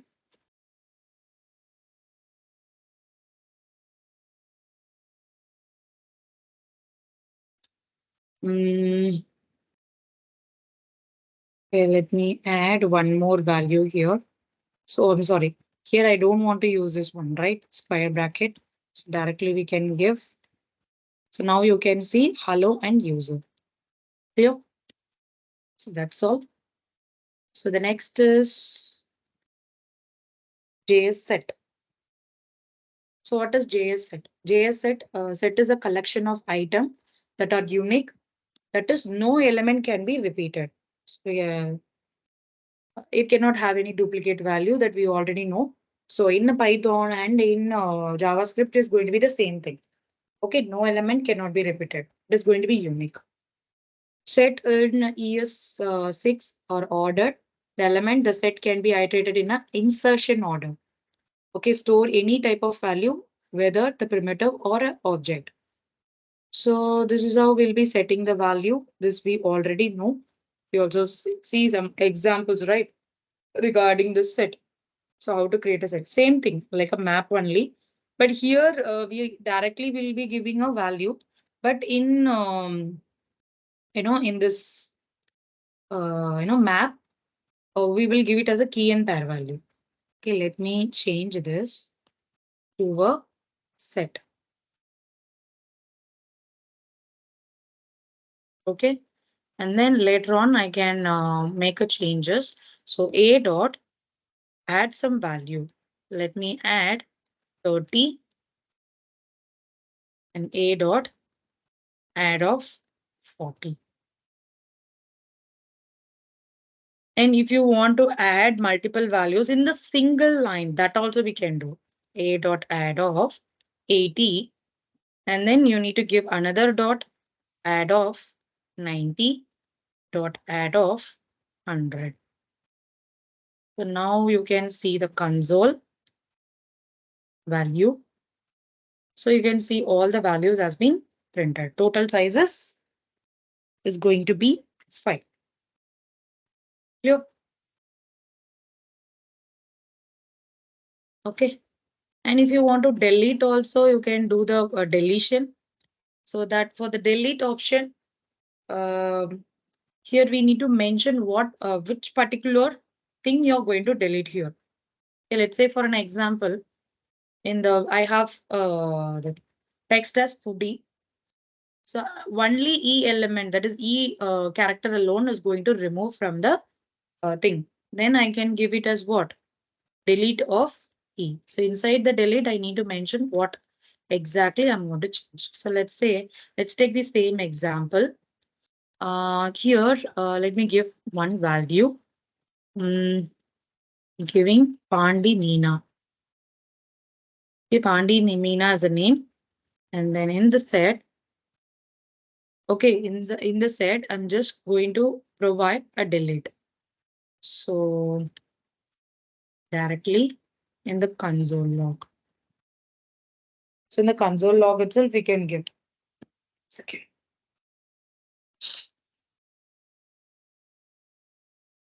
So a dot and then delete of e. A want to be deleted and console.log of a value. I want to check the a value. You can see the e has been removed from the list. The next is if I want to relieve, that is delete something else, then I can go with n. Now you can see the e is also got deleted. Clear?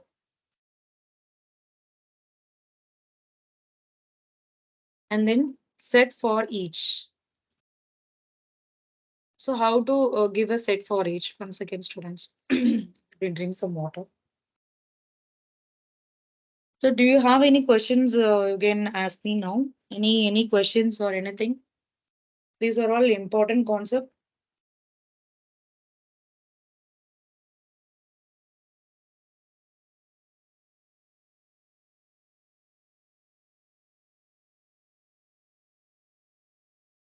Any questions, ma?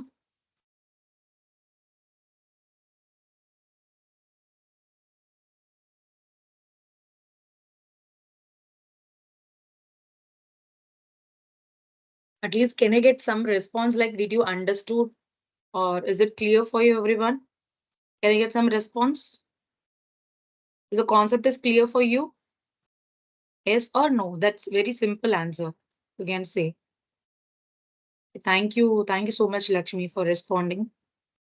What about the remaining students?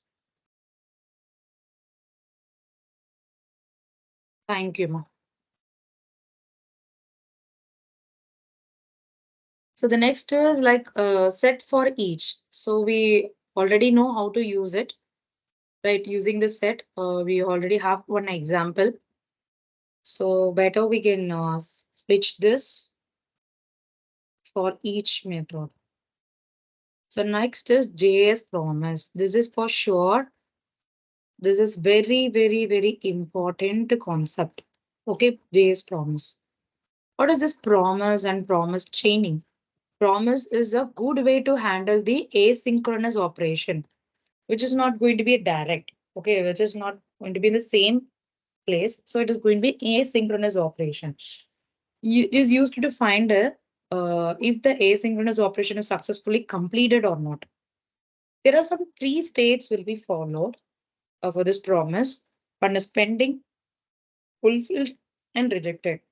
Promise starts in the pending state. That means the process is incomplete. Okay, the operation is successful, the process is fulfilled. If it is pending means that is incomplete, and then successful means it is fulfilled. And if there is any error, then that is going to be considered as a rejected. So let's say, for example, when you request a data from a server, okay, you're just requesting, let's think this way. Let's put in this way, okay, I'm typing a Google on the browser, okay. So we are requesting a data from the browser by using the promise. It will be pending state, right? It is in the pending state. The data arrives successfully, that is going to be considered as a fulfilled, or if it is not, then that is considered as an error. What is that? It is a rejected state. Clear? So that's very simple.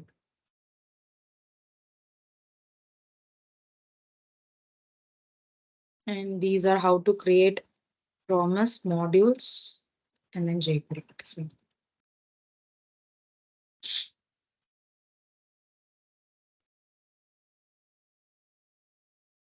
So first we can understand how to write or how to work with this promise.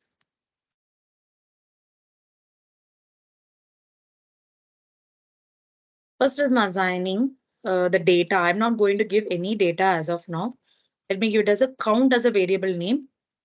That is going to be true. Okay, I'm not going to search. I didn't search anything on the browser.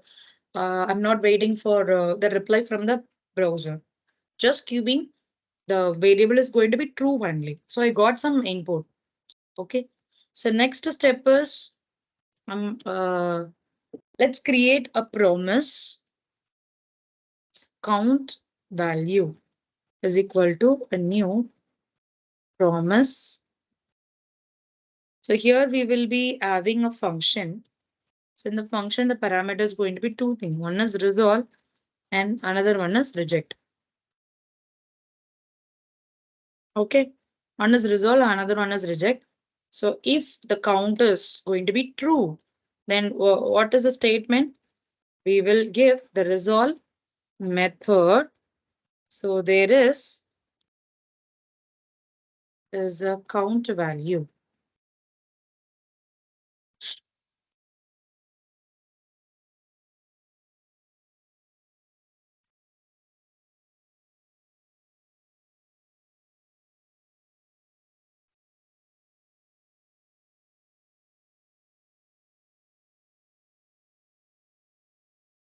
The next method is reject. So there is no count value.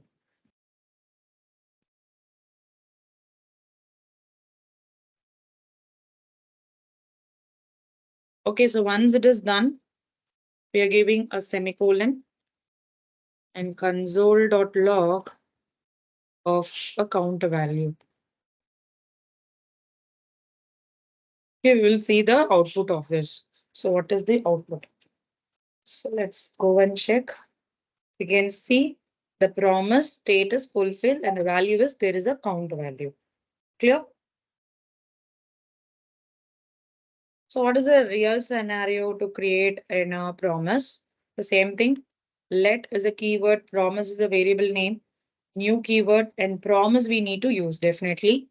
And then next is keep on getting called. Okay. Promise and the function keyword, whether it is going to be resolve or reject. So promise constructor takes a function as an argument. Okay. The promise is a constructor. It is taking a function as an argument. And the function also has a two functions. What is that? Resolve and reject. So promise, that is pending state. If it get fulfilled, then we will use dot then on fulfillment. If it is rejected, then we will use dot catch on rejection. So a promise object is created that takes a two function, resolve and reject.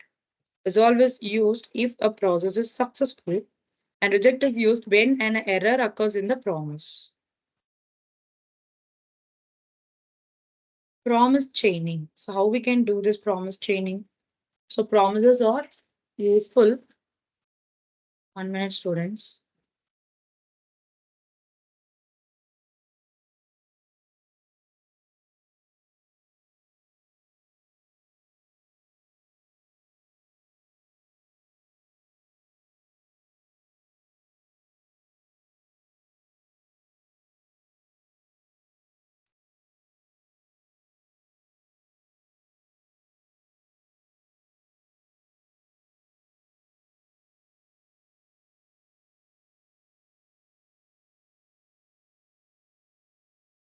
Okay, fine. So promises are useful when you have to handle more than one asynchronous task. If there is more than one asynchronous task, one after another, then we can go with this promise chaining. Okay, you can perform the operation after the promise is resolved using the method, then catch and finally. So you would have seen this, not then, but you know what is catch and finally in Java programming, right? Same purpose we are also using here.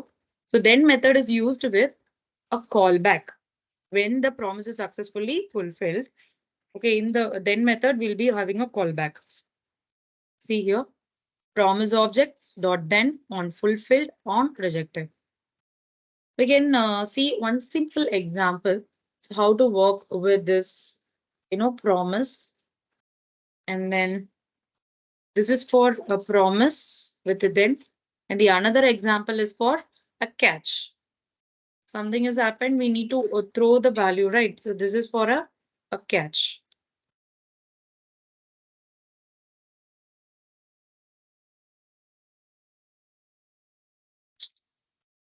So let's do this one. First, we can go with the then. So then in the sense, first we want to return the promise, right? So to return the promise, let me write account value is equals to a new a promise. The promise is a constructor. So inside this, let me give the parameter as a, that is argument as a function, resolve, reject.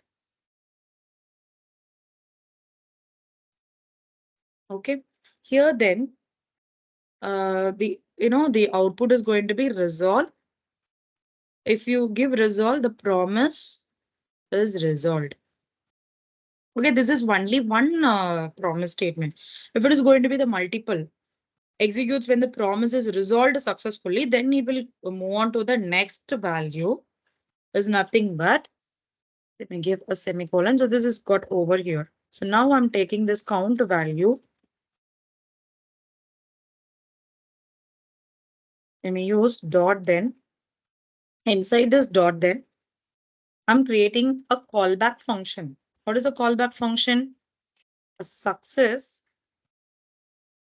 you, and what is the result? A success value and what is the result? Console.log of result. And then next to this dot then, so let me copy this again. Again, I'm giving one more thing like success value, but there is nothing here. The function is going to be success value 1. Okay. Then here the display will be, you can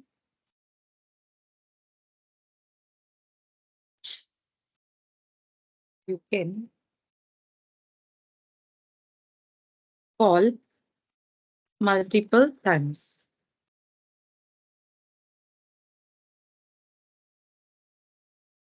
That's all. Okay. So just understand. So this is one functionality which is done and this is resolved. Then it move on to then it will check this. So once it is completed, then it will move on to the third one. Okay. This is a promise chaining. Let's look at the output. You can see the promise is resolved. And then next is you can call multiple times. And how we can perform with the other part that is called as catch method. How we can perform this catch method. Let's see, this is for result, right?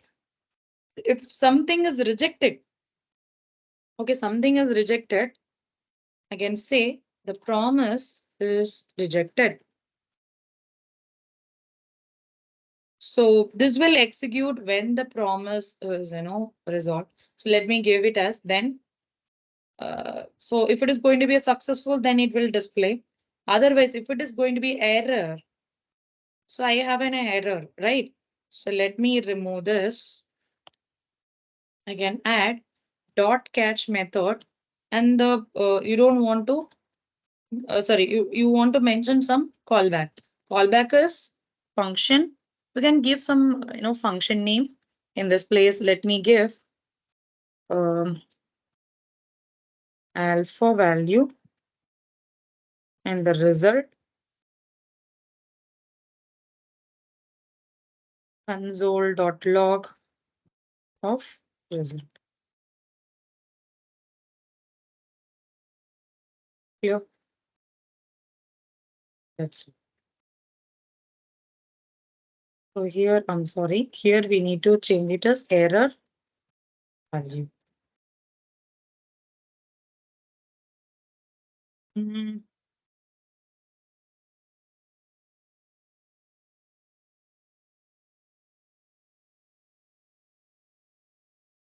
okay. So in this place, after this function, we can try this. There is some error.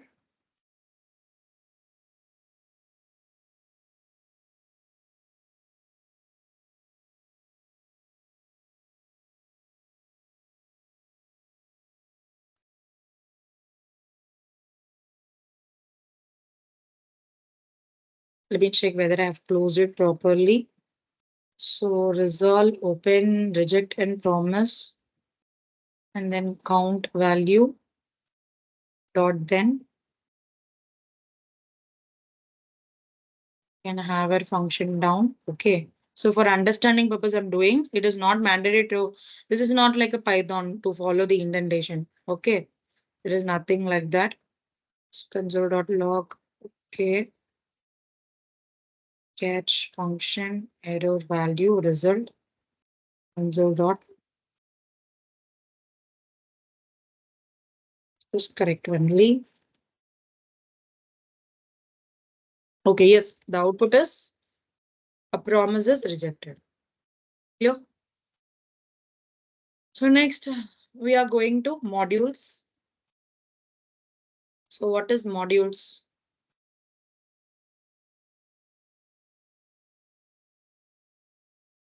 So modules means, so when where you are using some the libraries. 1 minute, students.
Okay, students. So what is module? That is in the library and all. I'm talking about React.js. Okay, so that will be considered as a modules. Okay. So we need to know what is module first, so that we can understand the other technology easily for the front end I'm talking about. Okay, as our application grows bigger, we want to split into the multiple files, so called as modules.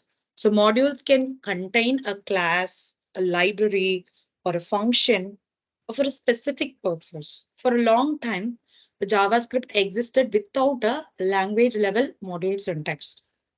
Okay, that was not a problem because initially the scripts were small and simple, so there was no need, right? But eventually the scripts become more and more complex nowadays. So the community invented the variety of ways to organize the code into module, a special libraries to load the modules on demand. Clear?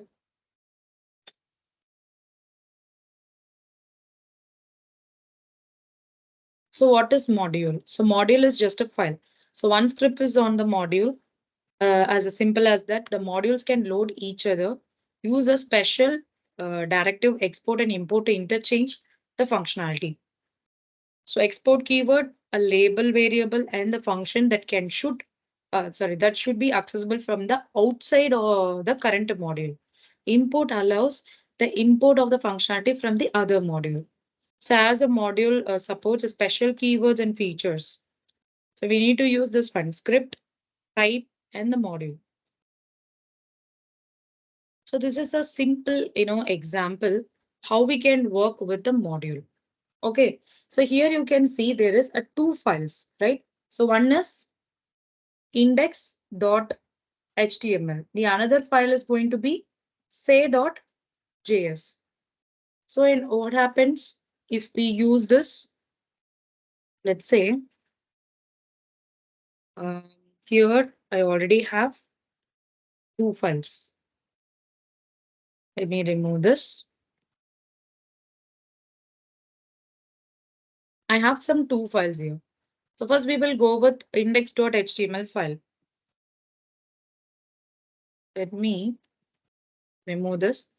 So let me just give that this is going to be a doc type HTML, and then I'm giving a script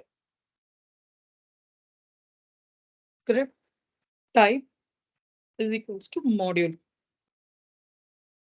Okay, this is the statement. And next to this, I want to import. What I'm going to import?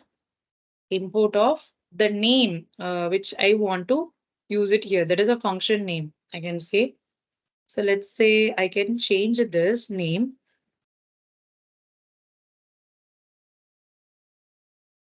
Like now say hi is my JavaScript name. So I'm going to sorry ma.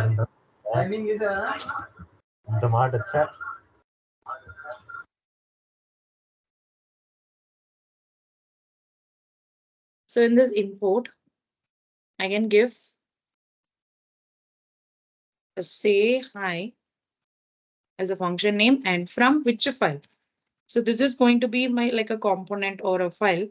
So where it exactly from? It is from /of say hi.js file. So let's change this file in there.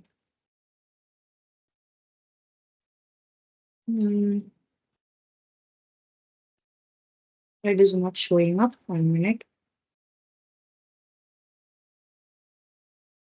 Okay, I'm sorry. So I've used this as an element. That's why it is showing me, right? Okay, this is going to be say hi. And from which file? From /say hi.js. So the next is I want to fetch some detail from the say hi.js file. So now we can create a function here to export this JavaScript. I need to use a keyword called export. Export function say hi. So I don't know the username. We are going to pass the username in the index.html. Okay. So written hello, comma dollar. What is a user? So we will be getting a user value here.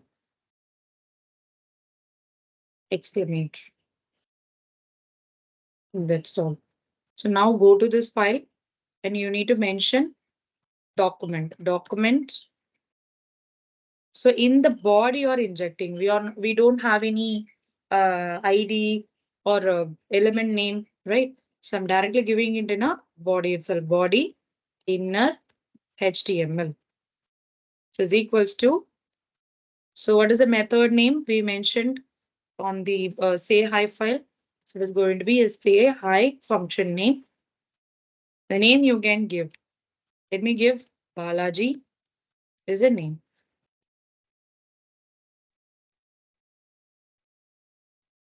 Okay, let's see the executing this file.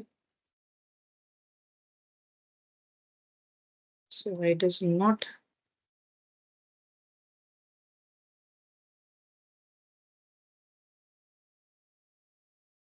Type module import say hi from the file of this one.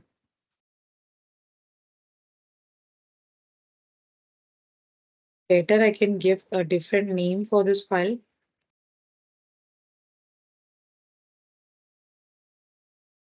Because both are similar, but that is not a problem. We can change it. Okay. So say.js and the document.body inner HTML and say hi the name.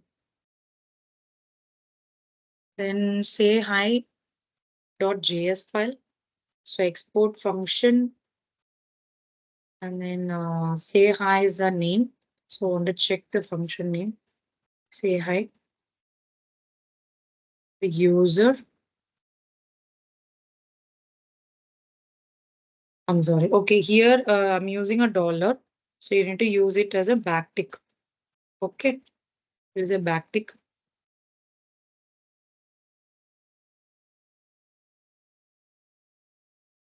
Let me reopen this. Okay, now you can see the Balaji name. So now you guys have understood so how to import and export the values, right?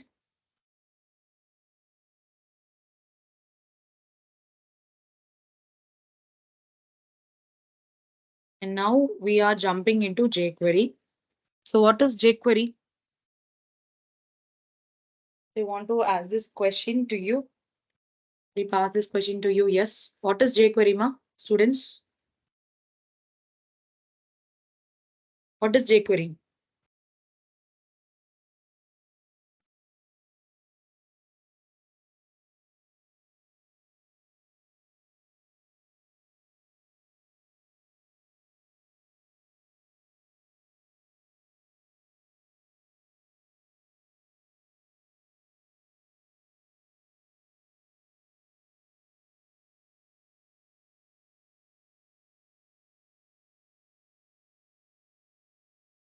No idea. So what is jQuery? So I'll just give an intro for the jQuery and then we will continue on, I think on Tuesday. So next coming Tuesday will be our session, right? So most probably we won't have any session on Saturday. I'm just planning. Okay. So because you guys will be little busy with your new year and everything, right? So that's why I try to skip a Saturday. So yes, we'll start with jQuery. Yes, exactly. It's a JavaScript library. Chaudhary is given correct answer. If you go and search in the internet for that is a JavaScript library, there are multiple, libraries you have. Why we need to go for these libraries? Especially if there is a code. If you write some code using a JavaScript, that's going to be like 1,000 lines of code. Okay. But that is unnecessary. Why is it? Because we have a lot of libraries has been implemented. Using that library, we can minimize the code very easily. So that's why they are jumping into a different technology like jQuery and React.js and AngularJS. There are a lot more we have. So this is going to be what? A library. Library means the functionality will be instead of writing a 5 lines of code within a single method, you can easily do that manipulation. Okay. So that is why we are going for these kind of libraries. So let's see jQuery lightweight JavaScript library that blazing a fast and concise. This library was created at John Rosine in 2006. So this is not a joke. I just want to tell you, if you want to create a library, you can also do it, students. But you should have a good knowledge in HTML, CSS, and JS. Then you can get into these kind of libraries and you can create a libraries on your own. Once you understand the concept, then once you're done with your new library, let's say I can tell a Chaudhary. Okay, Chaudhary is creating one library and he is giving a name like Chaudhary library. He can publish it on the CDN, that is called as a JS delivery. It's an online platform. You can upload all your codes and you can directly get the link for that particular library. Clear? So this is going to be the functionality. So next is jQuery has been designed to simplify the HTML DOM tree traversal and manipulation, as well as the event handling, CSS animation, Ajax. jQuery can be used to do particular HTML element in the HTML document with certain ID, class, and attributes. And later, we can use a jQuery to change one or more attributes of the same elements like color and visibility. To make a web page interactive by responding to an event, whatever the concept we have seen in JavaScript that can be not all the advanced concept I'm talking about, but the basic concept can be replicated here, but with a optimized manner. jQuery has been developed with a following principles. Separation of JavaScript and HTML, which encourage at developers to completely separate the JavaScript from the HTML markup. Okay, these are the some advantages. Eliminates a cross-browser incompatibilities and extensibility, which means a new event element method can easily add it to the jQuery library. What are the jQuery features we have? I told you, right? The same thing here also applied. DOM manipulation, event manipulation, animation, and cross-browser support can be applied. So these are the new things like what is lightweight and Ajax. So this is the lightweight one. So 19 KB in size if you minimized. And one more interesting thing I want to just add here. That is whenever you write a CSS code, okay, or a JS code, whatever is the front end is going to be, you need to minimize the code. Sometimes you might have seen this example, Bootstrap, or we can consider CSS. Okay, there will be a CSS file. And after this, you can see .min like this. The URL will be like this. What is this mentioning? Min means minimizing the things. Okay. And what is a local installation? So first I want to give you the real-time experience. Let me get into the website first. So jQuery site. This is the official website. Huh? You can also go through it. You can also put it in the chat box. This is the official website. In industry, once you start to work, sometimes, not sometimes, mostly you will get an opportunity to work with a different technology. The client will be expecting you to work with the latest technology. Then what happened? You need to, if you don't know what technology is that, they will be searching. So while searching, go for an official website. Okay. Then and only you can identify what are the important things you need to know. First thing is how to download this application or a technology, how I can include that into my program, right? So a lot of things will be there. Let's see what are the options we can have. Let's click on this download. So in a download, if you want to download it directly as a compressed file, it get downloaded. Okay. Or you can go and install like this. Example, if I copy this and let me put it into the browser. Not a browser, that is our editor. Go to the terminal, new terminal, and then you can add the npm install jQuery. So it is installed. You can see the package is installed. So like this you can do. This is second option. And the third option, I can say you can go with some jQuery CDN links. This is a content delivery network link. So in this link, you can see a Google CDN, Microsoft CDN, CDN.js, and JS delivery. So mostly we are going to work with Google CDN. Okay, you need to copy this latest link.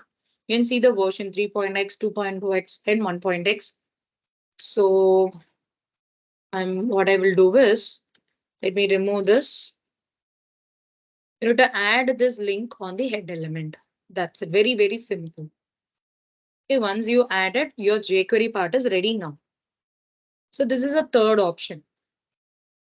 Once you've done this, so this is a basic code. If you want to start with jQuery, you need to mention a dollar symbol. That is the first main thing you need to know. And then you need to open, that is you have to select the document. And this is the first line. Always you need to use this line. So dollar and select the document. Okay. And then dot. You need to combine this, right? Combine with a method called ready method. In a document, we have something called as a ready method. Then we can write a function. Clear? So this we can see it in our upcoming class on Friday. Okay. Till now, I hope you guys have understood everything. And one more thing, don't waste this time. Whenever you feel free, just work with a hacker rank. because you are in the final year students, you have to get placed. Okay, so don't miss the opportunity here in Tech-Saksham program. Most of the opportunity is given to you, but it may in a different location, or you can also get it in Andhra Pradesh. Okay, so it's open up to you. So you have to choose a location, and I want everyone to get placed after this program. So the program, starting will be the placement starts on January month till March month. You will be getting a lot of opportunity. I think they need more than 5,000 students per company. Per company is expecting more than 5,000 students. Okay. So in between, if you feel like any kind of question, or like how we can attend the interview or something, you just tell me, and just create a group among yourself. Whenever I'm sharing the Google Sheet, you have to fill your name and the project name. Clear? And I need a good problem statement. I don't want something for a namesake. Just give a good problem statement. Just think on your own and give the good problem statement. And the technology you should use is whatever we are using here in the applied software development with cloud computing, the same thing you are going to do it. Don't do the other things like something related to artificial intelligence or something like that. Okay. Do it related to this program. That's all from my end, students. So any questions from anyone?